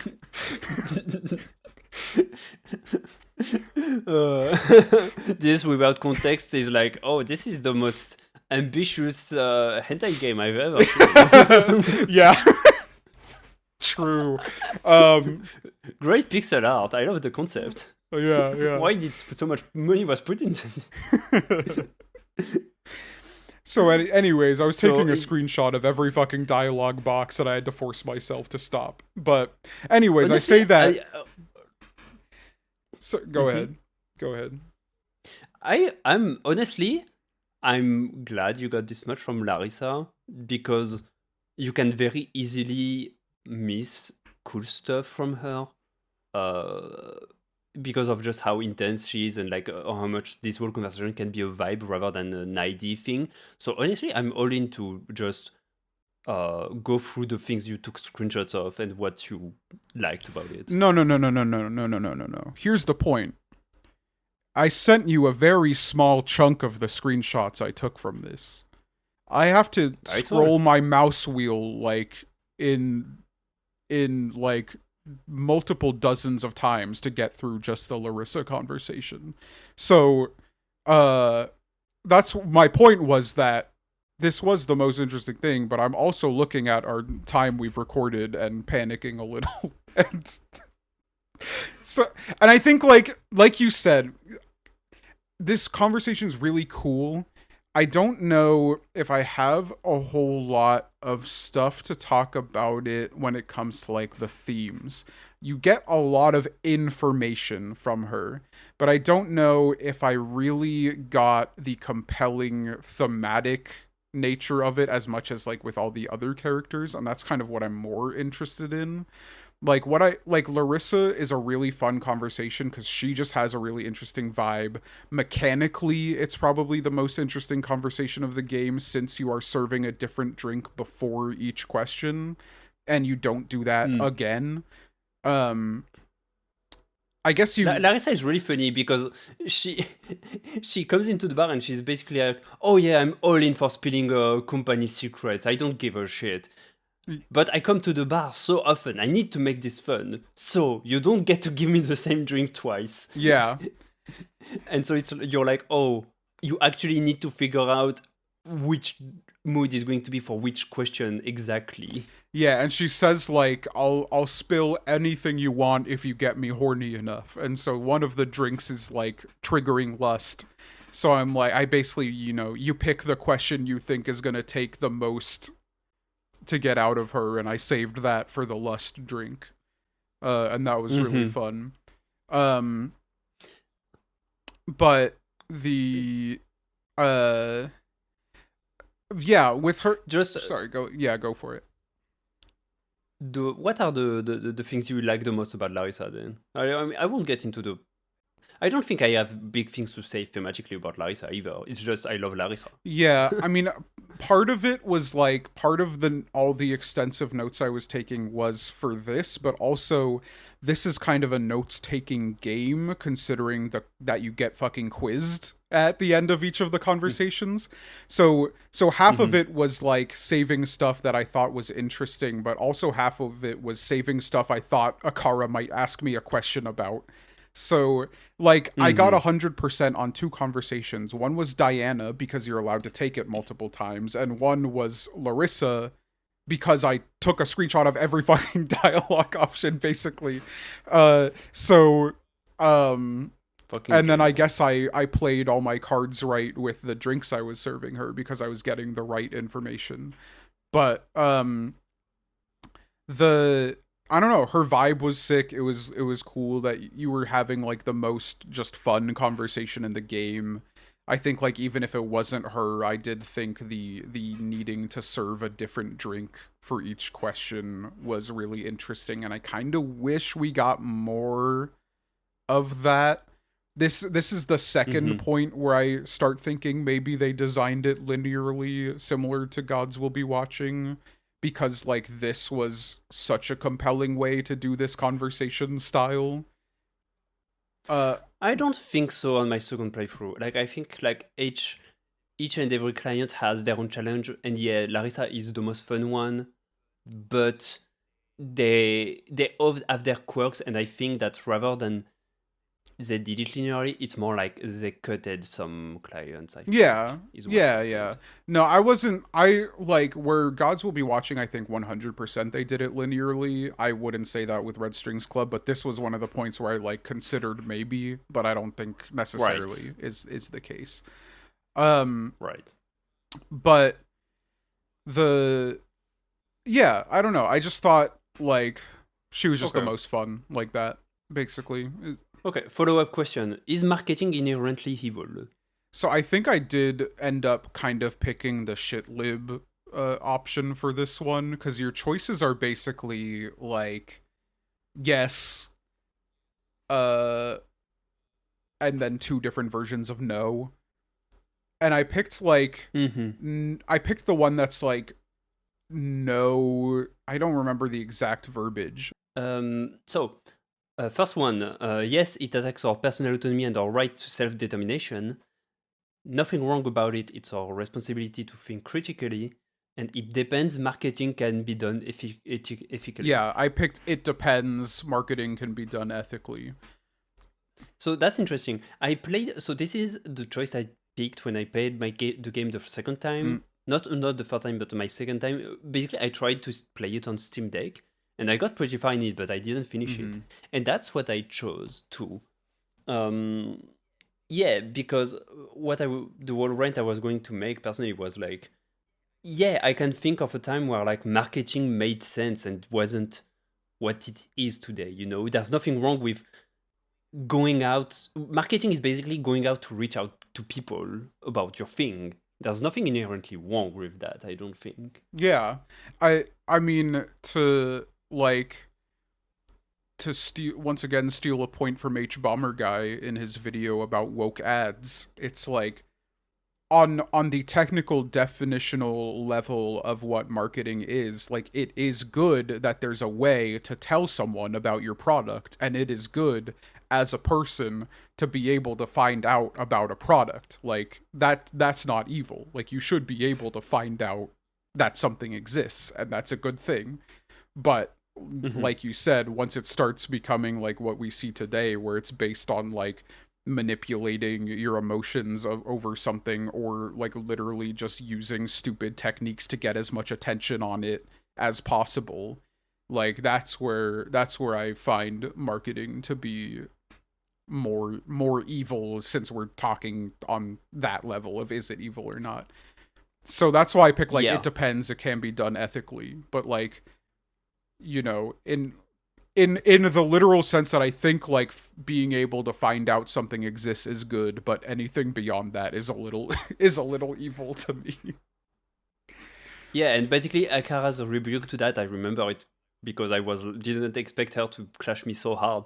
Uh-huh. Was like, well, the kind of marketing you're talking about does not perform well at all compared to the targeted, more evil kind. Yeah, Since yeah, marketing's exactly. point is to make money, then it is of course not being done at all when choice is given.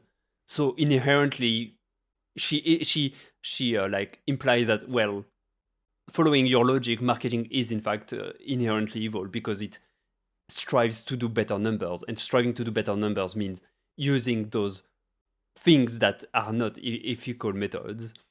Yeah, and that's like, this is specifically where I put the note. I wish I remembered exactly what Donovan said, but this is where I put the note about how every time I pick the vague dialogue option, Donovan follows up with exactly what I think about the subject.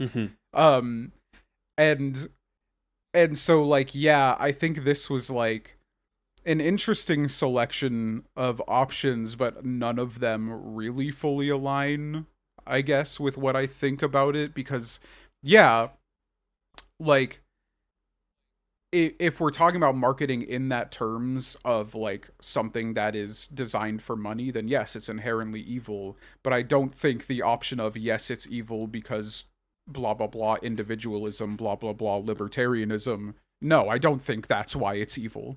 But you know, I didn't get the option of why it's evil.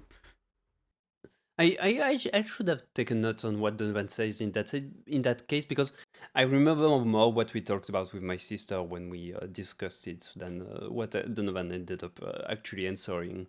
So you got 10 out of 10 on this one. So you did get Alistair. Yep. By Irving. Mm-hmm. Whose second name is Alistair blah blah blah, because it's the same name from the torturer in Gods Will Be Watching. Oh shit! Oh, yep. I didn't even realize. Oh my god! Hell yeah! So yeah, because this is Irving Alistair the Third, and I was like, all right, interesting. So okay, huh? I don't want to. That's right. We live in the same canon universe. Are we getting into a cinematic universe? I believe we are. Okay, that's cool. So then, also interesting, then that means this game takes place chronologically long after Gods Will Be Watching. Then, if it's in that universe, and he's the third. Or the other Alistair was actually, I think actually he mentions in Gods Will Be Watching he's from a long line of torturers, so it doesn't mean it could be either way. Yeah, because I was gonna say this. I mean, if Donovan remembers landline phones, then I think our Alistair in Gods Will Be Watching may have been like the 20th and not the first. Yeah. Probably. Irvin, she's Akara's gift to Donovan is rather than an amnesia pill is to redirect a dude walking by making his phone spam and send full-on alerts until he got to Red Strings Club. Really supports your argument about we're all cyborgs. Yeah. Because I didn't think of it that way, but like she literally hacked this dude's phone and it made him change his behavior and drew him somewhere. Well, all he had to do was to just turn off his phone. Yep. Dude in question is a torturer. And he shows up and he's like, damn, sick trick you've got going on here. Hey, we're both information brokers, but I'm more of the information breaker kind, I do torture. Donovan is like, wow. Like, that dude shows up in his bar, he's like, yeah, I'm a torturer. And when Donovan says that what he does is bartending, the Irvin laughs at him, which Donovan takes offense to, and he challenges him to information breaker duel where bartending versus torture. How did it go for you? They need to guess each other's age using each other's method on the other. So I definitely did not guess his age correctly. It's so hard to guess his age. I don't even following the walkthrough, I was like, I'm still not sure about the logic here. So I had seen already there was an achievement called underage drinking on Steam, and so my guess was that it was a red herring and that he was probably not underage, which is not is not true. As I'm seeing now, the correct answer is that he's 19. I guessed like 22. Because I'm thinking like, what did I think was cool when I was 22? And it's Irving. So, but then he challenges you to Russian roulette. How many games have we played for this podcast? And 3 of them featured Russian roulette. That's right. I guess we gotta play Call of Duty Black Ops next. Another prominent Russian roulette scene in that one. How did your Russian roulette go? I mean, I already clued in at this point that this game had no fail state, so I was just like, shoot every time. And I love when he's like, it's a 100% chance this bullet is coming out of this chamber. Your 3 options are pull the trigger. Yeah. And so of course I selected trigger. But yeah, so then it does fire, but it was a blank. So another like theoretical supernatural thing going on, because I think at first my guess was that Irving was bluffing, but then considering how genuinely confused he was that he didn't shoot Donovan, I was like, oh, I guess like there is some weird supernatural bullshit going on protecting Donovan. Akara is panicking from the 4th shot. She's like, Donovan, I'm having second thoughts. Please don't do this. Yeah, but then something interesting too was Donovan even says something along the lines of like, trust me, I've tried that way of getting out of the bar before. Yeah, he says like, if it was this easy to leave the Red Strings Club, I would have done it already. And it's like, did he try to kill himself? That's what it sounds like. Maybe he is Ghost. That's dark. Yeah. And then, I don't know, do you have much more to say about Irving other than, like, the choice he gives you? Did you send him after someone? Yeah, I sent him after Naima. Bruh! Dude! Poor Naima. Yeah. Yeah. For the record, Jacob didn't have to send him. He could have just won the game and been like, hey, torturing is cringe. Yeah. But you didn't do that. No, I mean, Yeah, torturing is bad for sure. But I also was like, I need to know whatever I was supposed to find out from Naima, and I didn't know I was gonna be able to find out that information later. So it was more of a mechanical decision than a philosophical one. Oh, trust me, the first time I played around this game, it was a very philosophical decision that made me send Erwin after Naima. She's the most, she's the most unlikable of the three. And you've also probably at this point failed her test and failed our conversation. So, yeah. If you're going to send her after someone, it will probably be Naima. But it also means you don't get to call her in the final in the office. Yeah, that was a bummer. I was not jumping way ahead. I was not able to get into the CTO's computer. Would you have been able to if you didn't have because fucking Irving doesn't just torture Naima, he also kills her. Yep. Would you have been able to get into that folder if she was alive? Wait, you ended up completing the game without getting into the folder for the CTO? Yeah. No, you can't get into the CTO's folder. Okay. The reason he probably put some random shit that he didn't think about for his remember think question, because his remember me question is, hey, you're a hacker, I know this. What the fuck are you doing? Do you have a death wish? Yeah. Because he would never get to that point with his own account, is the point. Gotcha. That makes sense. Maybe there is a way to get inside these CTOs. Actually, I did. This is the point at the walkthrough where I was like, for the office part, I wanted to do it myself because it's just more fun. The walkthrough one was a bit too monotonic, but I'm curious now. What you get with Naima, though, is that you get to sabotage Supercontinent. But I'll tell you more when we get to the office. Okay. So, yeah, no, except the choices with Irving, not much going on. Fun visit. Thank you for your gift, Akara. Yeah. Then Ghost shows back up with the alcohol you wanted, because you got some booze from him. Oh yeah, that's right. And then it's Edgar Coldstream, the inventor of the Araka. Edgar Coldstream, it's another one that I wanted to follow walkthrough for, because he says he's not good with tequila. Yeah. One of the info you can get from Naima is that Edgar Coldstream, he had an incident with pink tequila. Please do not serve him pink tequila.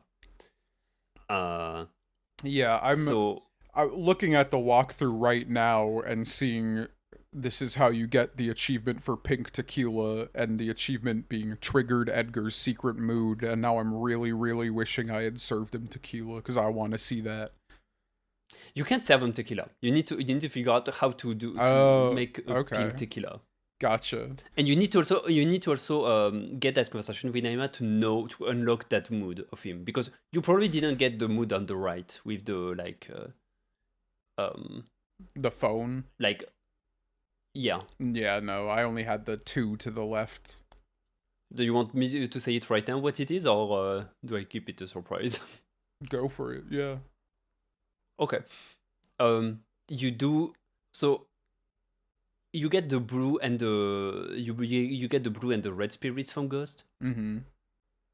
They influence a sort of arrow that's around the circle to sort of make the drinks more challenging to make.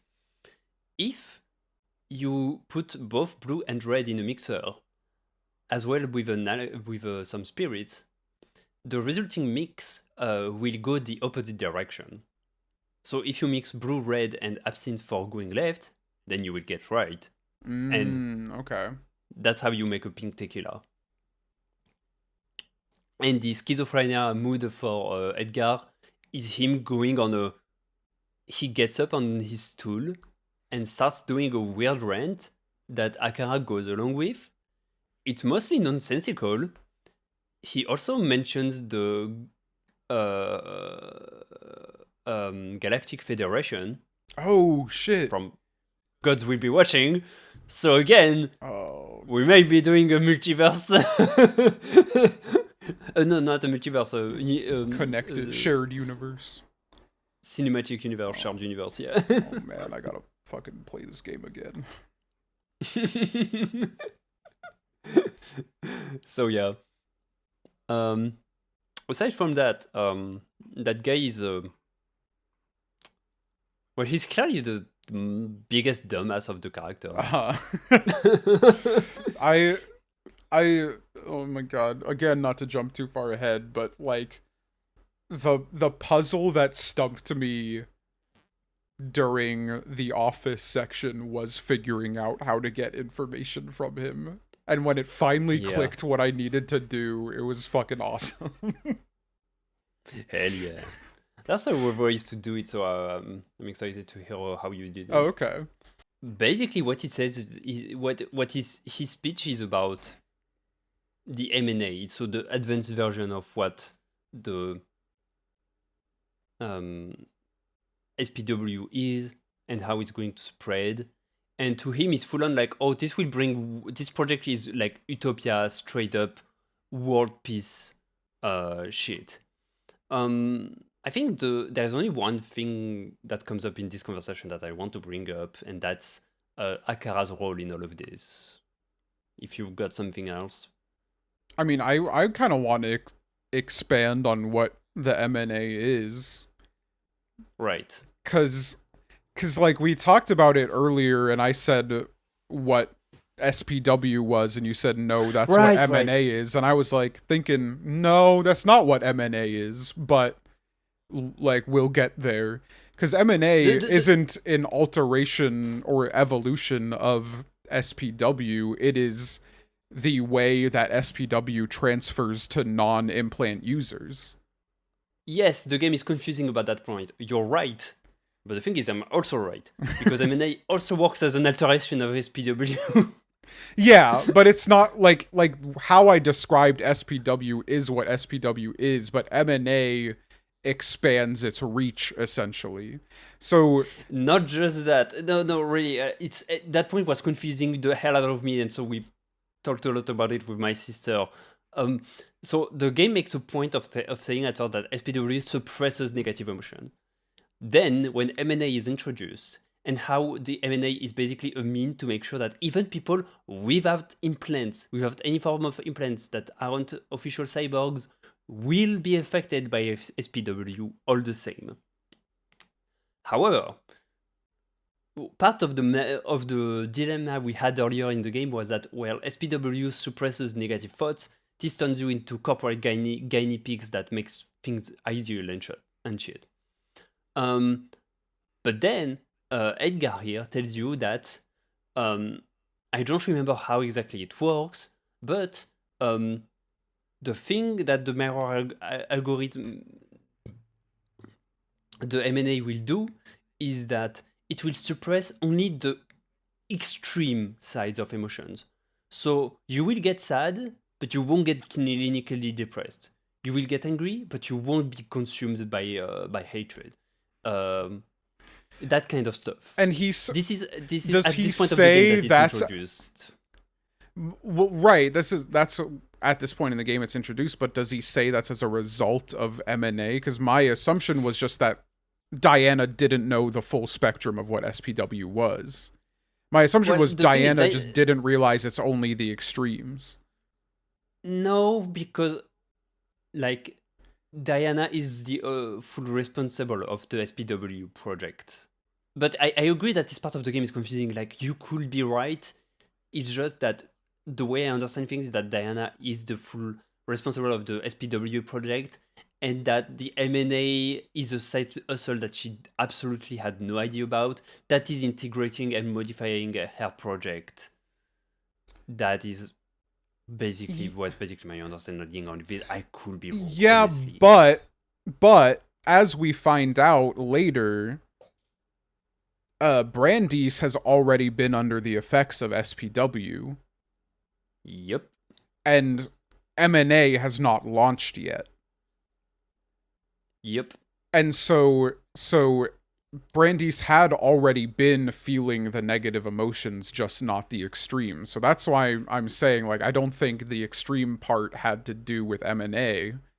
I think Diana just didn't know the extent of what her project was, and maybe it was due to intervention, like from other people, like whether it be Because you would think it is, because if she is the main mind behind the SPW, and she has been kept quiet about M&A, and considering it seems like it is a good thing that it's only the most extreme version of emotions that are suppressed, then you would think she would brag about it to Donovan, right? yeah. So this is why I'm not sure. Uh-huh. But also, I think um, the way Edgar describes M&A makes more sense as it purely being the thing that spreads it to non implant users, because he yeah, basically, and I think that's the most important part. yeah, because he basically describes like the, I'll use the exact example he gives. If you eat a candy bar in front of a monkey, the monkey will salivate the same way. If you ate a candy bar in front of a human, the human would salivate. But if you pretended to eat a candy bar in front of a monkey, the monkey would not care. Whereas if you pretended to eat a candy bar in front of a human, they would still salivate, because humans have an advanced form of empathy where, like, even if they're not seeing the exact experience being demonstrated, the performance of that experience is still enough to evoke that empathetic response. So what M&A does is, in the implant users, it will basically affect the like micro functions of the person with the implant to evoke the empathetic response in a non-implant users, down to like, the individual muscles needed to like perform a frown, like something like that. Hmm. Like, it will be subtle enough that it will evoke the SPW response in people who aren't even implanted, just through that like advanced empathetic response. Yep. And so, like, this is where it evolves from, like, oh, you shouldn't have gotten that implant in the first place, to like, no, this is going to everybody. Like, it's not. Yeah, we're talking. Yeah. We're talking like we went beyond the scope of a company is trying to push something really shitty to the majority of its users to, oh, they're trying to change the world Yeah. as we know it. Mm-hmm. Um, and then the second thing is, okay, but th- what they mention is also like, this thing that is propagating and stuff, like they're propagating SPW. If someone gets gets their hand on this could be extremely bad if they're ill-intentioned, because, well, according to the same logic, you could do some insanely bad stuff. Not that is currently being planned isn't bad, but you could do worse easily, right? Yeah. And so then Edgar says to Donovan, well, okay, we both agree that it would be extremely bad if an individual or a corporation or someone that has ill intent could get their hands on this, right? Mm-hmm. So it's like, yes! And so his answer is, well, don't we both know a super empathetic, super smart, perfect person that will do the job perfectly for everyone involved? And that's where Akara fits into all of this, because that's Mm-hmm. what the super empathetic project robot is supposed to be doing, and that's administrating the content of SPW propagated through M&A. So straight up AI driven world, essentially. Yep. What did you call Akara before that? When because Edgar asks you, what did you think of Akara? I mean, I don't remember the options exactly, but I was just like, nah, Akara rules. Yeah. Nice. So then, how did you feel about that follow up? Oh, I mean, like, that's kind of exactly where I thought this was going, if I'm being real. So it wasn't like a surprise. Yeah, that's fair enough. Yeah. I didn't think I would spend so much time making pottery with Akara if there wasn't going to be some major thing going on. I wasn't quite expecting the further Akara twist happening a bit later in the game, but this one was like, yeah, no shit, this is where this is going. But in the same way where I think, like, you know, once you give a robot feelings, that's a person. Like, I still think of Akara in this. Like, this didn't change my opinion of Kara at all, quite yet.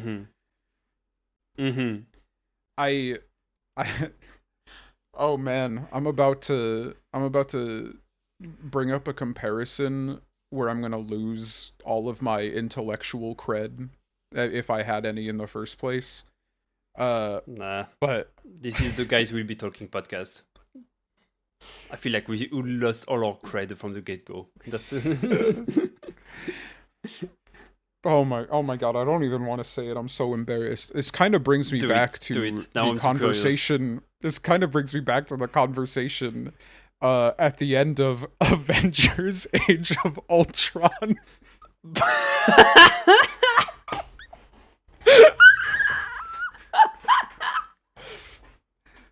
So, okay. Yeah? This is a shit movie, right? This is a bad movie. But scene at the end, kind of sick, kind of good. Essentially, this is like the story of this movie is like Tony Stark designs an AI to protect the world when they can't do it themselves, and this AI is like, you know, it's a stereotypical, oh, humans are the problem with the world, I'm gonna kill every human.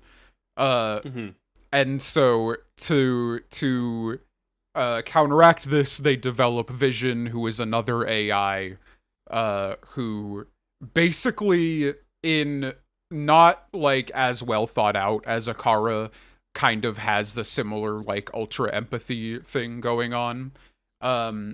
And so the last bit of the movie is Ultron talking to Vision about, like, you know, you're an AI, you see all the bad shit too, like, why don't you have the same philosophy as me? And Vision is like, I mean, yeah, shit's bad, but it's human, and like, you know, why would I want to stop that? That's me basically boiling it down as much as I can to not spend too long talking about Avengers Age of fucking Ultron in this podcast. But I basically see like this point of where Akara is right now in this game as like almost like Edgar is trying to make Ultron and I'm trying to make Vision, if that makes any sense. Okay. You know, like, I think that's a great follow-up. That's a great follow-up to the answering questions. But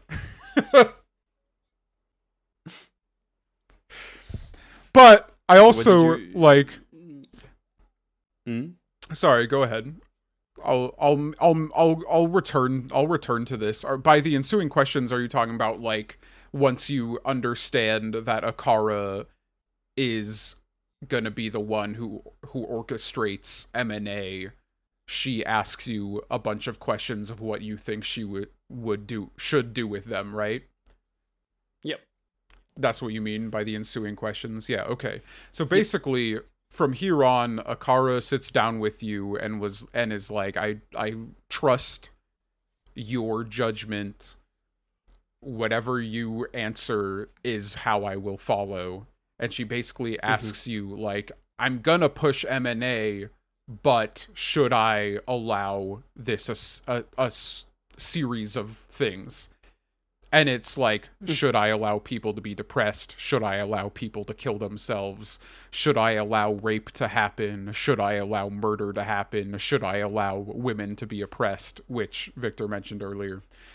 And bringing this back a little to Age of Ultron, but also more specifically, Because I won't lie, Age of Ultron hit me at the right age for that conversation at the end to kind of hit me philosophically.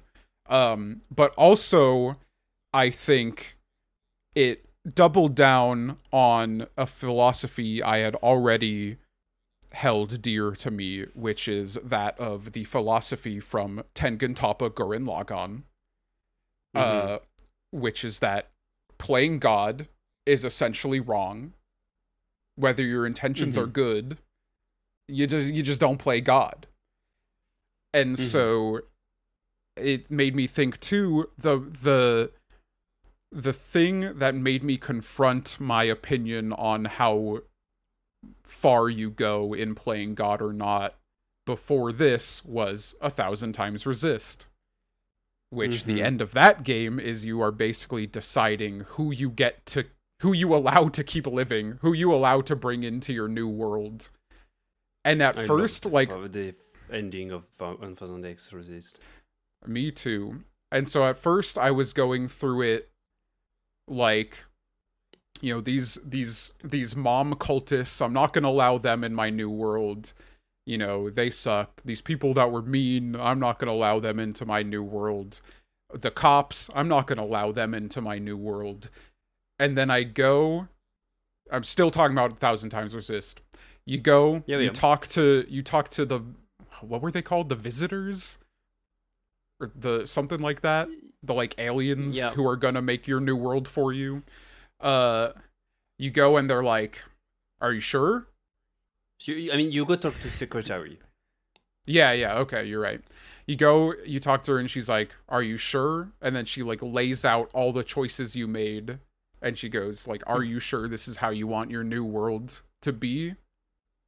And I think to myself, no. Because by not allowing these mom cultists in my new world, I am being a mom cultist myself. By not allowing these cops in my new world, I am being a cop myself.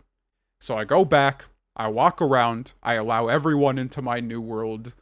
Because playing God is just wrong. I think. And I think that's where the whole philosophy of this conversation with Edgar about like how M&A could be bad in the wrong hands is just like a faulty one in its own right, because even if your intentions are good, even if you think your hands are the right ones, you're still playing God with forces that like are not up to one person or one institution to decide.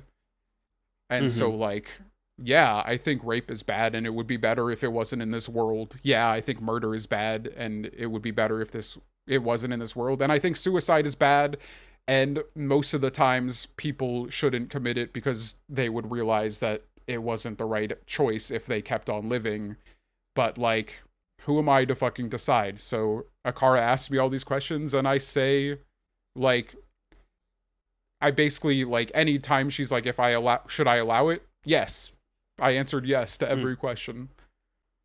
And then she mentions on it that you're basically not letting me use the M&A if I do the M&A. Yep. Did the same thing this time around too. Okay, good. The first time I played through this game, like, of course I said yes to certain things, but there were certain things that like I couldn't do. Like the way the game puts it to you is very raw. It's like, should I let people be depressed? And your answer is like yes, or don't let them be depressed more than a month. And it sounds reasonable. Yeah. It's like, yeah, no one should be depressed more than a month, but it's not about. You don't want them to get into this place in the first place, but if what you want is when they get to that place to just make it magically disappear, you basically kind of unwant that person. You want the reality they come from to disappear. Mm-hmm. And it's like what I told myself this time around on this playthrough was like, I'm sure that everyone that played this game made certain choices, said yes to certain things and not certain things, and I bet they were all very different because they're all hard questions. So clearly we all have our own minds about those hard questions. No one should get their voice over someone else. This is the point. And like, I think the game does a great job because, you know, it's really with the way things have been phrased and how we know now that the SPW and the MNA are really not trying to make you into just drones, but only suppress the most extreme parts of yourself. You know, there is a genuine, like, shit, maybe this is the solution to humanity's woes, you know? Like, and yet you still need to cope and kind of make quote unquote the correct choice. You don't get a good ending for doing that, by the way. Like, Yeah. I don't even think necessarily the developers had in mind that this is the good thing, but I do feel like it's like what Donovan would do generally as a person in this moment. Mm-hmm. But as the leftist pile Donovan, at least. Yeah, and I think like continuing like that leftism pilled and specifically like going back to talking about how SPW is essentially going to make corporate drones and everything. There's what we're essentially doing with SPW is like removing people's ability to feel what they should be feeling based on the world that they're in instead of fixing the world that they're in. So like, yeah, no one should be depressed enough that they commit suicide. But the world shouldn't be so fucking bad that can happen in the first place, you know? Yeah. Like depression is a clinical thing. I do have clinical depression, but like there's a big difference between when my life is going well and when my life is not going well, how hard that clinical depression affects me, you know? So like there's a saying, a very common phrase, at least in English, I don't know if it's that universal, that I fucking hate. And people have like said it to me so many times when I'm complaining about things. And like I get being a complainer is annoying and like I don't complain that much, like as much as I used to in my late teens and early 20s just because it's annoying. But like I hated it especially when I was like complaining about something I knew like shouldn't be the way it was and like someone would say this to me. This phrase is, it is what it is. I fucking hate that. I fucking hate it. And I get like, yeah, you're right. It is what it is. But that doesn't mean it's how it ought to be. So I get that some people get comfort from it, but it's like when I'm complaining about how shitty this company is treating me, it is what it is not the fucking right response because the company should not be treating its fucking employees that way. So right. what SPW essentially is forcing it is what it is onto people on a neurological level. So, you know, I don't know how you fix the world to, you know, stop people from wanting to rape because that's a whole other bag of worms that I can't even think about. But like, you know, there's reasons to murder people that you could probably eliminate the reasons to. There's reasons to be depressed and kill yourself that you could probably eliminate most of the reasons to. You know, you shouldn't be like reducing humanity to be unable to be affected by the world around them. You should be trying to make a better fucking world. Yeah, it's like what I fucking hate about our current society is like the fucking shit lip stance of like this constant refusal to address things directly. This like, oh, there's a housing crisis. Well, we're going to make things so that owners are motivated to lower their price, why, if you acknowledge that things are bad, why are you so fucking dead set on not confronting it directly? Why are you so fucking annoyingly so just ranting bullshit, walking around, running circles around the issue? Yeah, I mean, I think that's why we see such a, like, intense rightward push in the world, especially, like, online, is, like, fucking shit libs, like, just on a baseline, shit sucks for everybody. Shit fucking sucks. Mm-hmm. And the shit libs method is saying, no, shit doesn't suck. And the conservative method is, yeah, shit sucks, but it's because of the immigrants and the trans people and the gay people.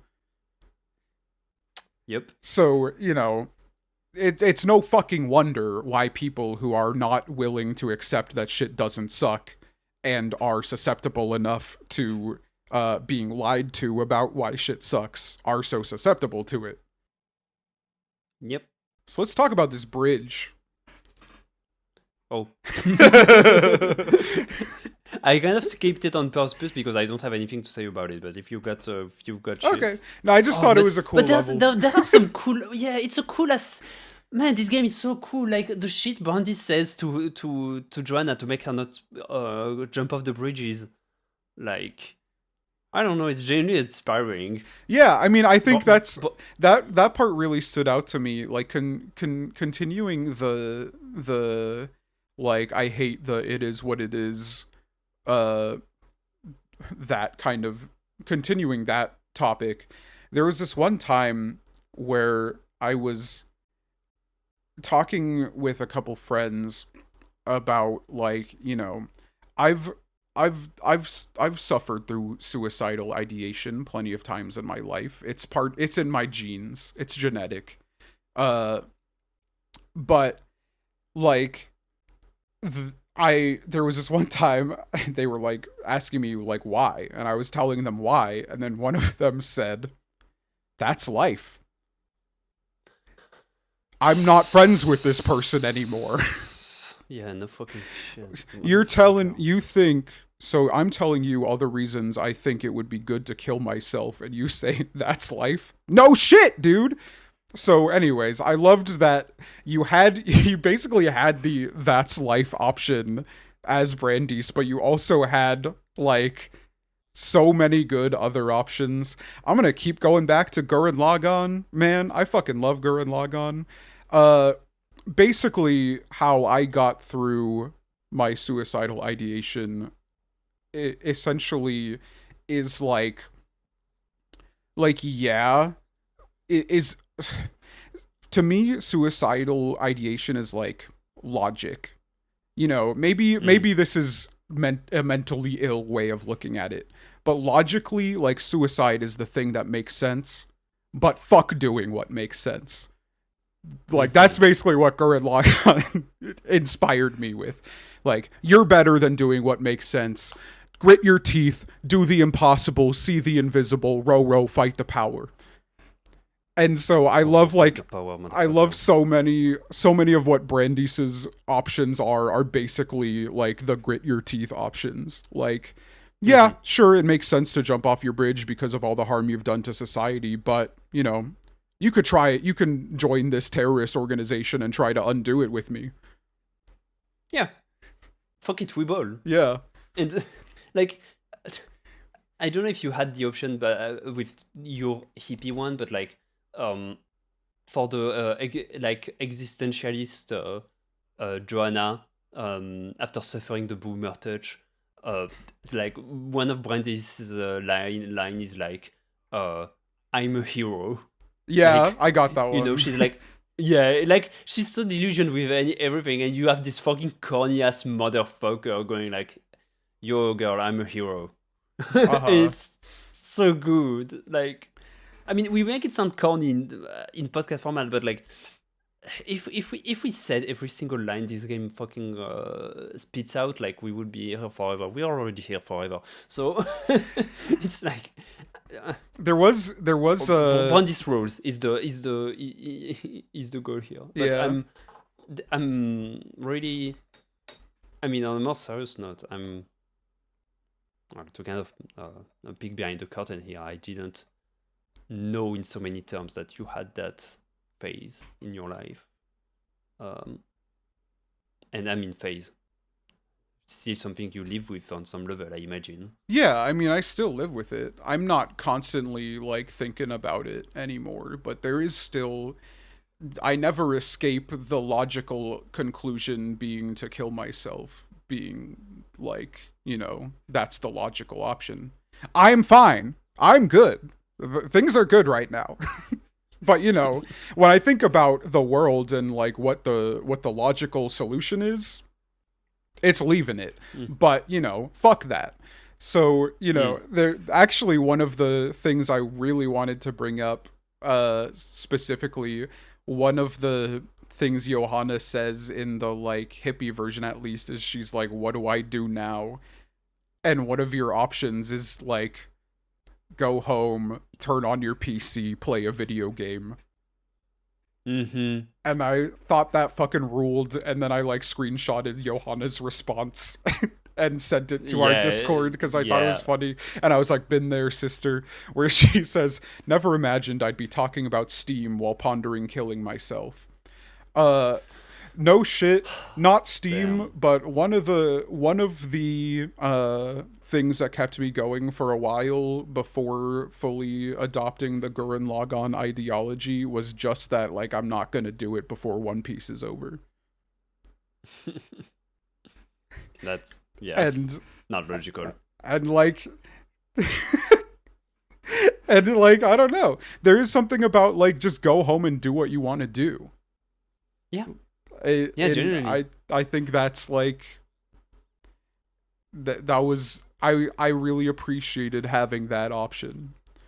It's like, and like, just to echo what you're saying, like about the fucking bullshit your friend told you, like, and nothing that extreme on my end, but like I told you how I just had this conversation with my mom before recording the podcast, and it's like she doesn't really see that the corporate life is not for me. Like, I'm not, at the very least right now in my life, this is the last thing I fucking need.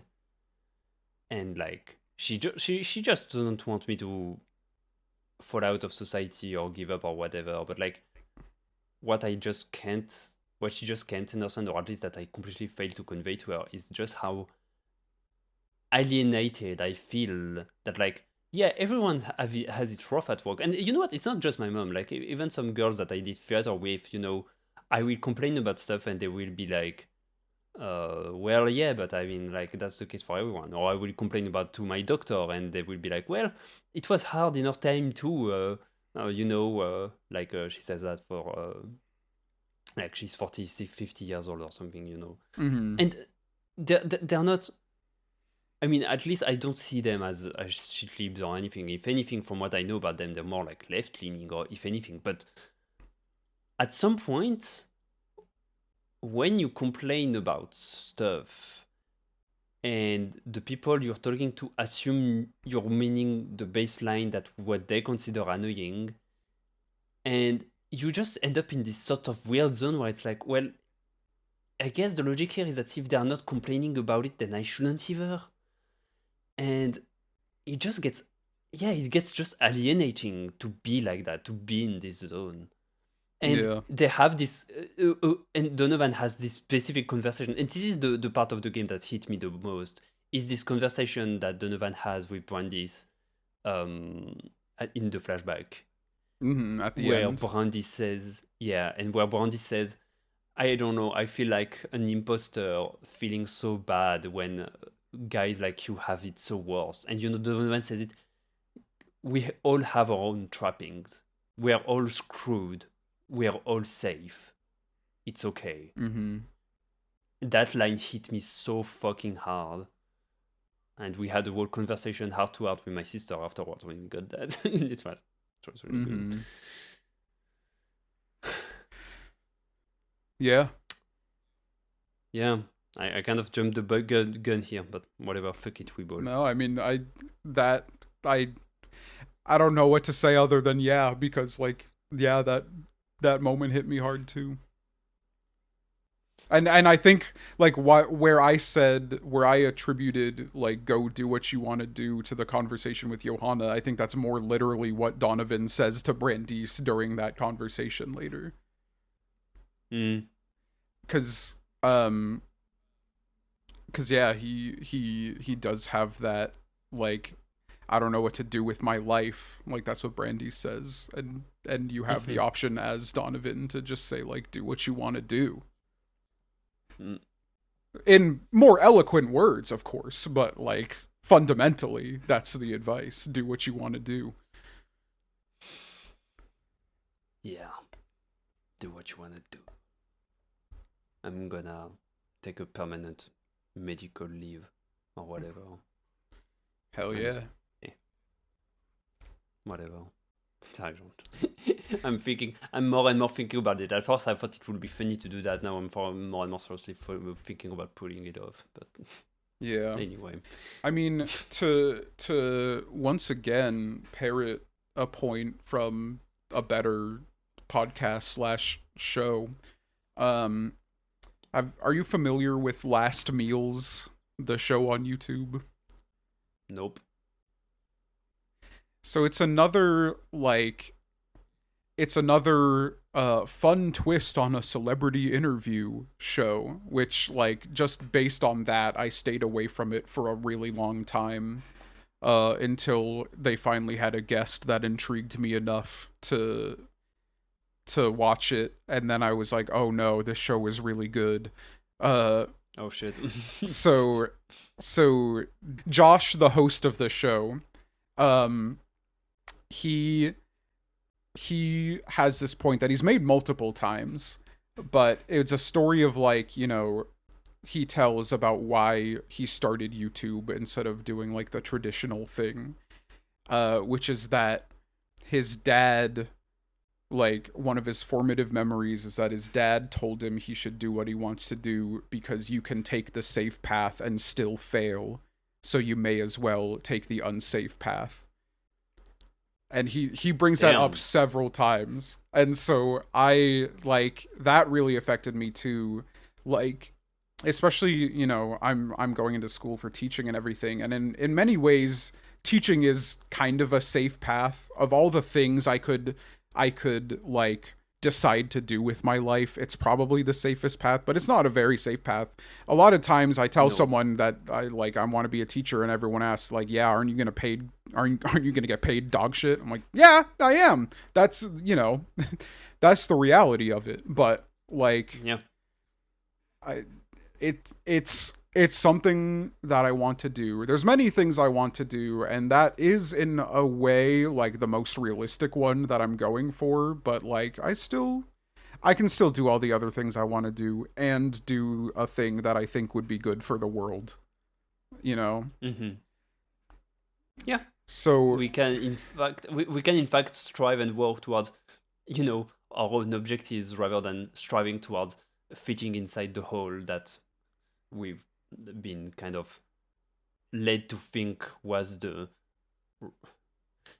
we have, it's, you know, the path of least resistance, except then like the harshest lessons I learned this year was that even the path of least resistance sucks in its own way and will not in fact offer the security that you would think you would debate over, right? Like, oh, the safe job, it's shit job, but at least you're sure to get money.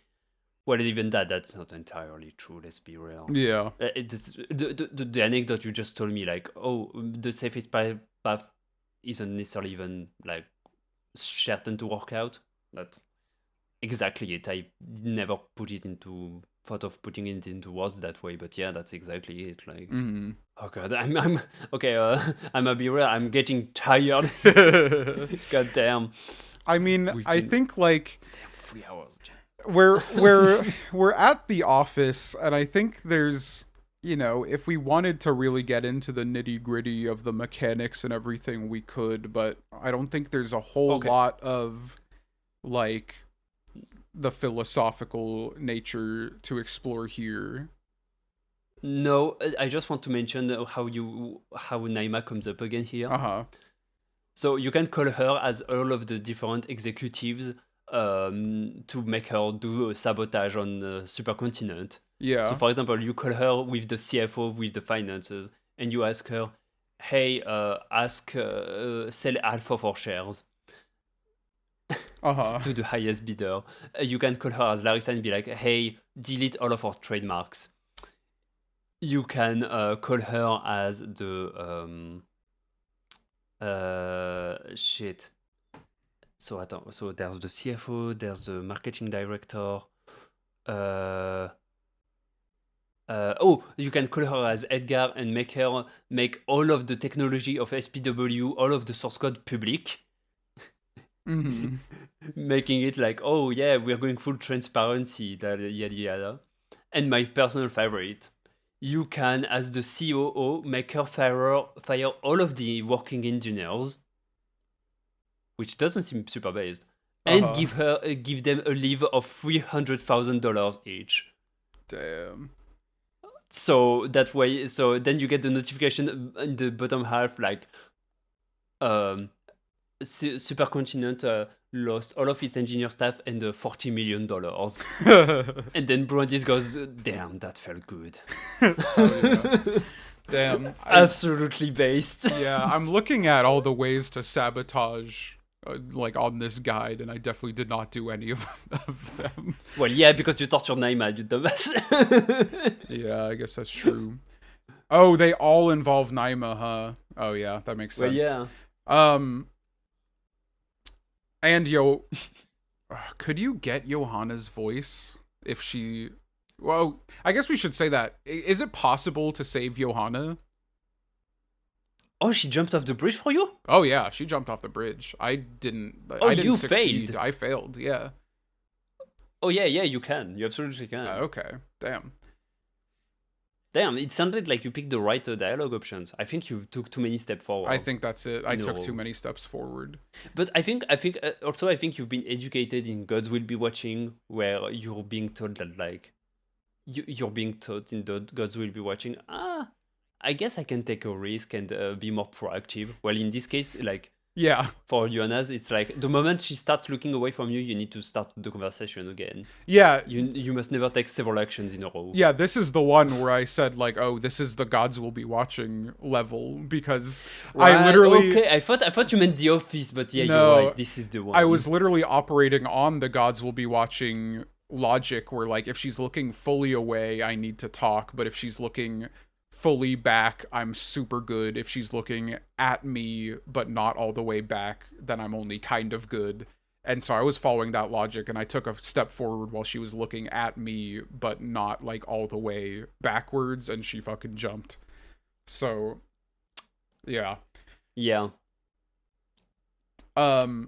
So yeah, anyways, getting back to the office. So you're playing as Brandice, and you have to use a phone to, like, call all these different supercontinent people using, like, different voice mods that Akara is developing for you in order to basically sabotage the M&A launch that's gonna be happening, like, in a week or something, or that night. Yep. I don't remember exactly. No. Not that night. That night they're transferring everything to another server, so this is the best night to sabotage things. That's right. So I alluded to earlier, just because I don't want to dwell too hard on this, but I did mention it earlier, so I should pay it off. The way that I at least figured out how to get information from Edgar, because one of the passwords is, like, how many Akara units there are, and Larissa's former name, and you know that Edgar loves Larissa, and Larissa won't answer the phone because she's not a freak who's still answering her corporate phone after hours. And when you ask Edgar about Larissa's name with anyone else's voice, he tells you to fuck off. But he insists every time that he answers the phone that he's super high right now. And so I was like sitting there for a while, literally so close to giving up and opening a guide, because I think I was sitting at this desk on the phone trying to figure out what to do for like 40 minutes. And then I was like, wait a minute, he's super high. So I called him using his voice, and he's like, oh shit, this is really trippy. I've never been so high that I talked to myself before. Oh. And so I basically was able to just get all the information I needed from him by like pretending I was an AI based on his consciousness, and that I needed his info that of like stuff that hadn't been transferred to me yet. That's, oh my god, that's insane. Okay, I've never thought of that. That's so cool. And now I feel super bad for what I did. Oh no, what did you do? I mean, basically, Larissa is a trans woman, right? Yeah. And, well, basically, you need to get her dead name. And the fact that, and it kind of redeems Edgar in my eyes. Oh man. That, oh, I didn't even think it was her dead name. I thought it was like her previous surname, like she had gotten married and changed it or something. no, she's trans, because yeah. you can get in a passing conversation with Karen, if you call her as Larissa, she mentions your gender. Yeah, I got that part. I just like didn't even think about the dead name part. Yeah, and so that Edgar tells you to fuck off when you ask for it is a kind of redeems him in my regard, because that he used her dead name in his password, I thought was super scummy. But also they love each other, so I guess it makes it kind of. I'm not. I still don't like that he used her dead name in his password. But the way I got it was I called Naima as the COO, as Joanna, and I coerced her and I told her like she was like, I'm not supposed to give you that. This is super private info. And I was like, yeah, but yada special night, your responsibility as a corpo. And she was like, why do I even? We both know I won't be fighting this. Why do I even pretend? You know, she sounds so done, and she gives you the name, and I felt super shitty for that, because I coerced a corporate lawyer into giving me someone's dead name. Damn. So, your way of doing it seems to be the most based thing to do, even though it's kinda fucked up, it's really funny at least. So, do we want to just get into what happens when we trigger the sabotage? Yeah, did you pick up the phone? Oh, yeah. Once again, no fail state necessarily. So I'm going, yes, tell me more. Yes, tell me more. Mm-hmm. Hell yeah. So... so what's the person that calls us on the phone is Radhika herself. Yeah, the CEO. What we end up learning, the new CEO, what we end up learning is that Radhika is currently 15, and that from the age of 3 years old, she was educated by Araka, completely away from the world and stuff. And she calls us and she's like, damn, you've been having fun. So she basically zeroes in onto, there's a hacker here and he's fucking everything up. And she wants to talk to Brandeis to convince him to not do what he's about to do about SPW. What did you make of this conversation as a whole, I guess? I mean, I thought this part, like, really fully... I mean, I was already all in on this game, but at this point, like, yeah, Radhika is essentially arguing the case for SPW. Up to the point where she reveals that Brandeis has been under the influence of SPW this whole time and shuts it off while they're talking. Yeah, and so that is so good. And so, like, Brandeis starts freaking the fuck out because all of the extreme emotions he wasn't able to feel this whole time, like, you know, one of his good friends dying, watching this woman commit suicide right in front of him, like the stress of basically being responsible for stopping a world-ending threat, like, all of it is hitting him at once. And you are basically, like, Radhika is going like, is SPW really so bad? You were still able to feel a healthy amount of these emotions while you were on it, and now that it's been disabled, like, don't you see the value in it? And it's like doing a cool mechanical thing where like the screen is kind of shaking, and throughout the whole office level you had Donovan's picture in the top right, and you could talk to Donovan by clicking on it. And now it's like, if you want to talk to Donovan, you have to like follow the picture with your mouse, and it's like running away from your mouse because you're freaking out, which was really cool. And so at every step, you have the option to like, all right, fuck this, turn SPW back on, please, I see the appeal, or like keep resisting. And so at some point in the conversation, it just keeps repeating the same loop of like resist or give up, and then if you resist, it loops the same thing, like, no, like, don't you think this sucks? And that's when you have to click on Donovan to get his help. And it was like just so fucking cool. You talk to Donovan, and Donovan just talks you down. He talks Brandeis off the ledge, essentially, and without SPW, without like any fucking bullshit altering your brain chemistry, just talking to your boy, he gets through it. Your screen returns to normal, everything's fine, and Brandeis is like, you know what? I'm chill, I'm calm. And Radhika's like, how the fuck is this possible? I didn't consider human connection to be a possible solution to any of this.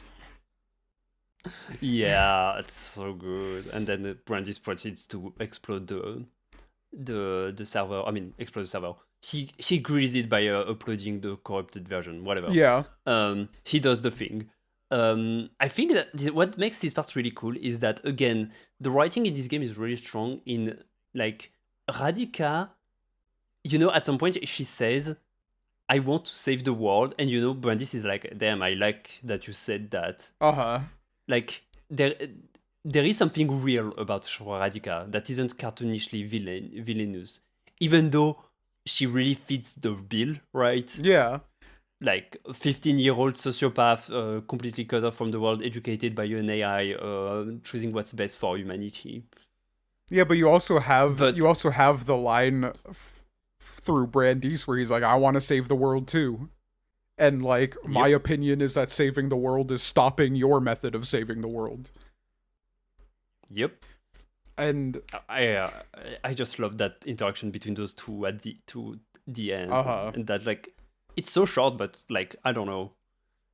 It wraps everything so neatly with Donovan and stuff. One could even say it should have maybe stopped there. Yeah. But this is another, like, I was saving this inflammatory take for the Game of the Year podcast that we're gonna do eventually. Okay. But you know what? I'll bust it out now.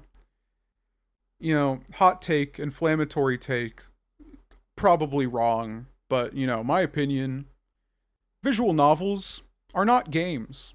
Visual novels can be really good, but generally, I think the most being a game is doing a visual novel service of is saving you 5 million sheets of paper. That being said, what I really love about Red Strings Club, even though in many ways it can basically serve as a choose your own adventure novel where you save some paper, is by incorporating game mechanics into its its interactivity, like trying to click on fucking Donovan's image in the top right to talk yourself down off the ledge. That is really fucking cool, and you cannot do that in a choose your own adventure novel. I have been saving that inflammatory take to talk about a specific game, but we don't have to get there yet. Oh, motherfucker. Because I bring that up mostly because I think, like, while it's good. When I compare it to other games, it's losing a lot of points for being a visual novel. But that's, that's for a discussion where we're ranking games that we played this year, and not necessarily for this discussion.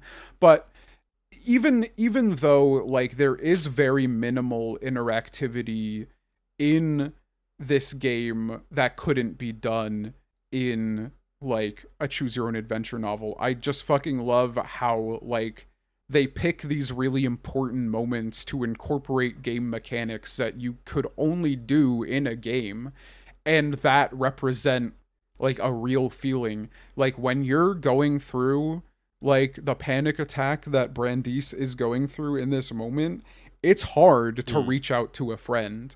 And to have that be represented mechanically in Donovan's image just running away from your mouse is fucking perfect. And I love it so much. So Akara reveals herself to be a hive mind and reveals herself to have been behind everything.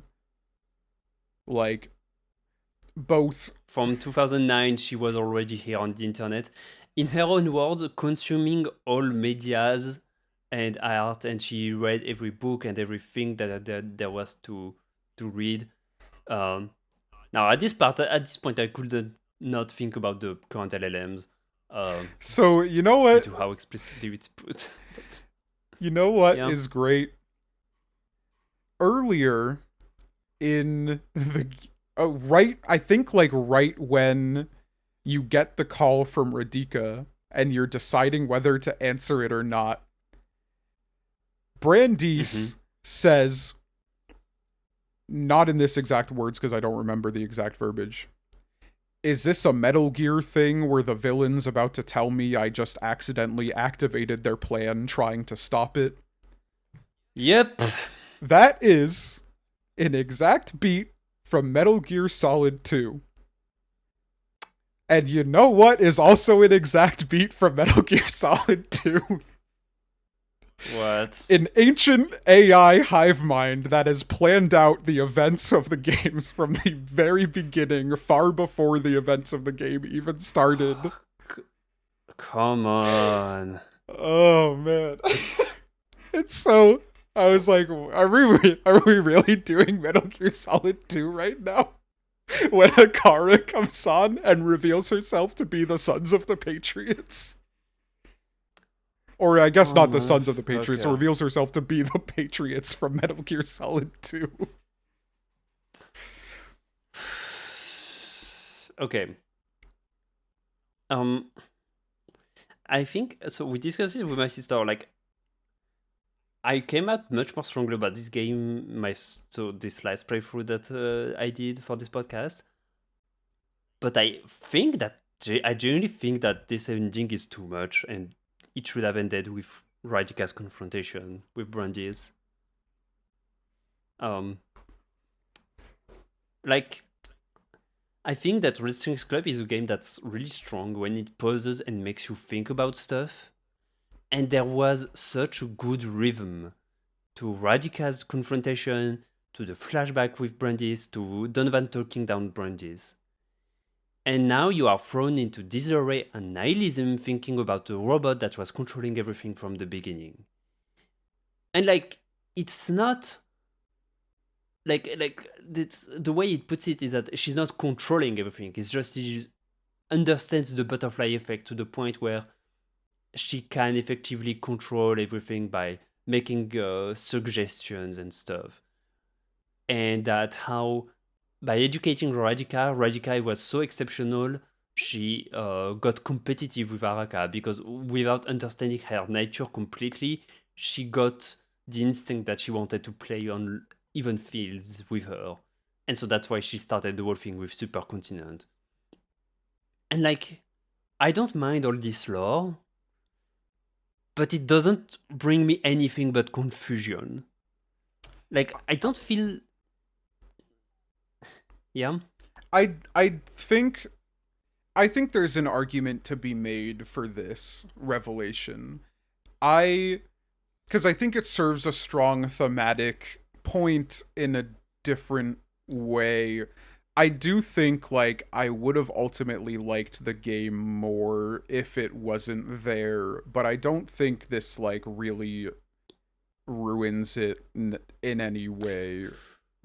Cuz I I cuz agree. my how I feel about this is more furthering the point I made earlier about how Akara and Donovan are essentially like opposite ends of the empathy spectrum, right? Mm-hmm. Where so so because of Akara's super advanced empathy and knowledge from having, learned literally everything there is to learn, she essentially she's not like controlling things to her own will necessarily, but this whole thing has been like her simulating something, basically testing like she developed MNA as like a thing she might want to do, and then she orchestrated the resistance against it to see if it was the right thing to do, more or less. And Mm-hmm. so I think this does hit me as kind of strong because like it doubles back on how strong Donovan's influence was on her, and Mm-hmm. how like the whole crux of the game is built on Donovan's philosophy and his empathy. And like I think that's also why you get the flashback of him talking with Brandice after this reveal, because you like just to remind you that, oh, this whole thing was about Donovan's philosophy and how it influenced people. And so Mm-hmm. you are ending on this kind of nihilistic, like, oh, there's this super AI that can control everything, but you also kind of end with a possibility of it being a hopeful ending, because as Brandice is falling out because he's been pushed out of the window by Akara, um No, or he's he been. jumps or I think it's whatever. the security. Yeah, Yeah, whatever. something Yeah, happens, he's whatever. fallen out of the building. You call Donovan to talk one last time, and you basically have the ability to like lie, like say you just have to run away because things are too hot, or you can just tell him straight up that you're gonna die. I chose to lie about dying, but I did choose to tell him about Akara, Mm, because I that's think cool. like I think that is basically like setting up the theoretical sequel that I'm glad so far has not happened and I hope never happens, where you as Donovan have to take on Akara through genuine human empathy rather than super AI empathy. It makes me think you feel better about the ending, but it's just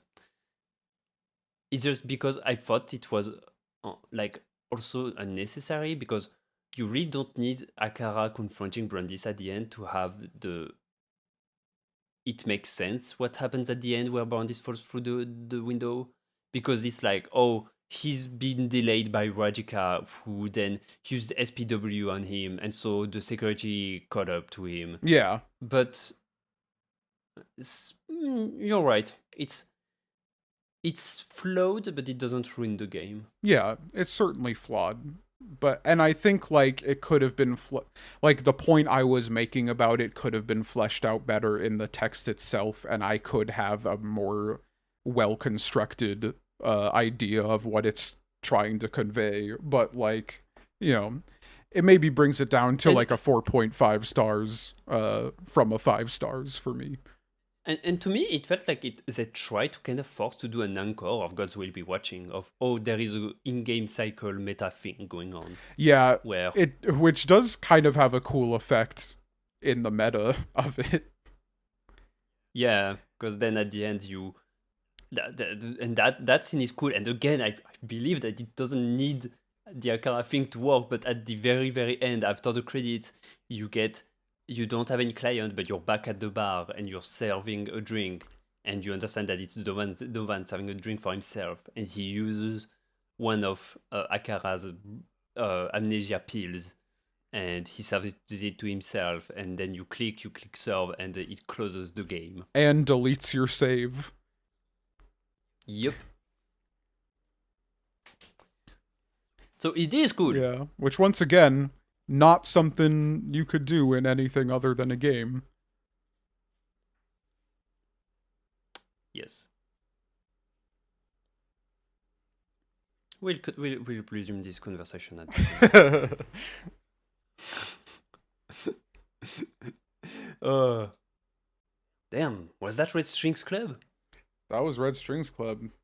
Recorded in only half an hour less than it would take to play the game yourself. Oh my fucking god. No, okay, no, that's not true. Your first time around, you're going to take around 6 hours, depending on how long you take you take to figure things out at the office. Nah, I was at 4.3. Yeah, you're a big brain boy. I guess. I really thought that I had I'm like fucking stupid. I don't know. I really thought that I had been dooming my playtime with how long it took me to figure out stuff at the office. But I think like no, the office can be very hard. It's the part I was worried and I was anxious that you were going to have trouble with, but I didn't want to jinx it here. Damn, really? Because like the only thing I really struggled with figuring out was how to get the information from Edgar about Larissa's name. Everything else like came pretty easy. It can. The thing is, depending on what you did previously, you will have certain informations already available and certain is not. Considering you had Naima tortured and you gave the punk to the CFO. Yeah. I assumed that you would have a lot of trouble. Because when the CFO is hippie, you get a lot of shit easily. You didn't have Joanna either. Damn, like, you really didn't make things easy on yourself. I think you really handled it pretty well. Oh, really? I kind of thought the opposite. I thought I accidentally set myself up for success.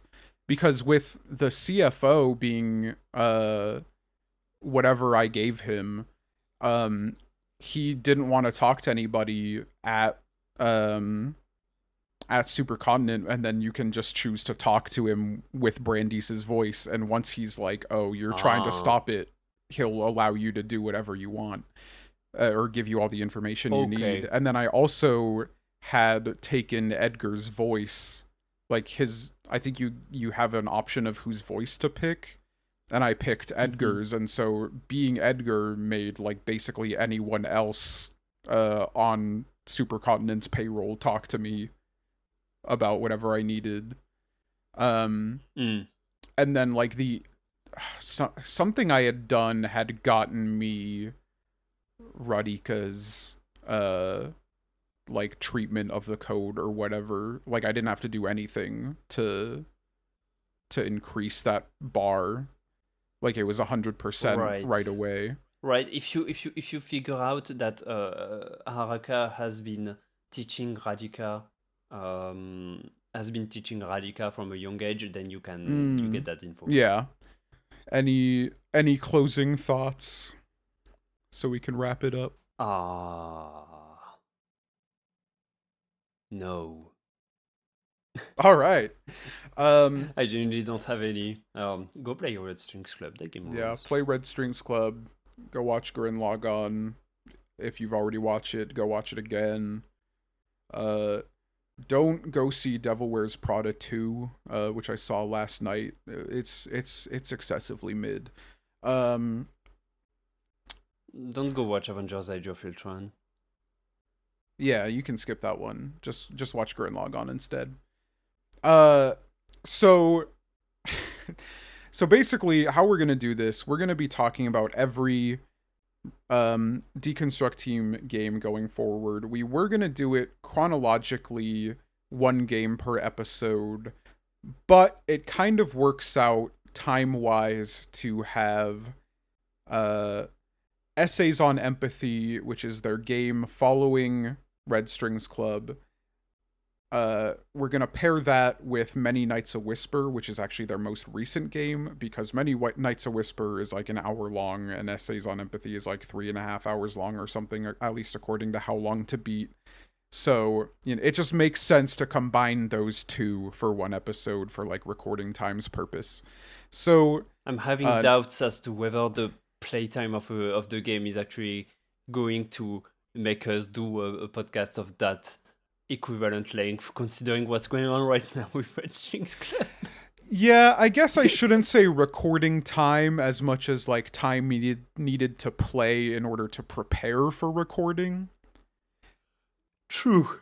Cuz like that was more of the consideration for me, cuz we basically like we set out to play this game over the course of a week, and I ended up having to play it over the course of a night and the following morning because of my PC issues. But you know, Essays on Empathy might be more worthy of like playing a little bit one day and a little bit another day, since it's an anthology thing. All right. Yeah, that makes sense. So join us next time on Guys We'll Be Talking, where we will be playing through Essays on Empathy and Many Nights a Whisper. I can't wait to talk about these games with you. Yeah, I can't wait to play it. Goodbye. Bye.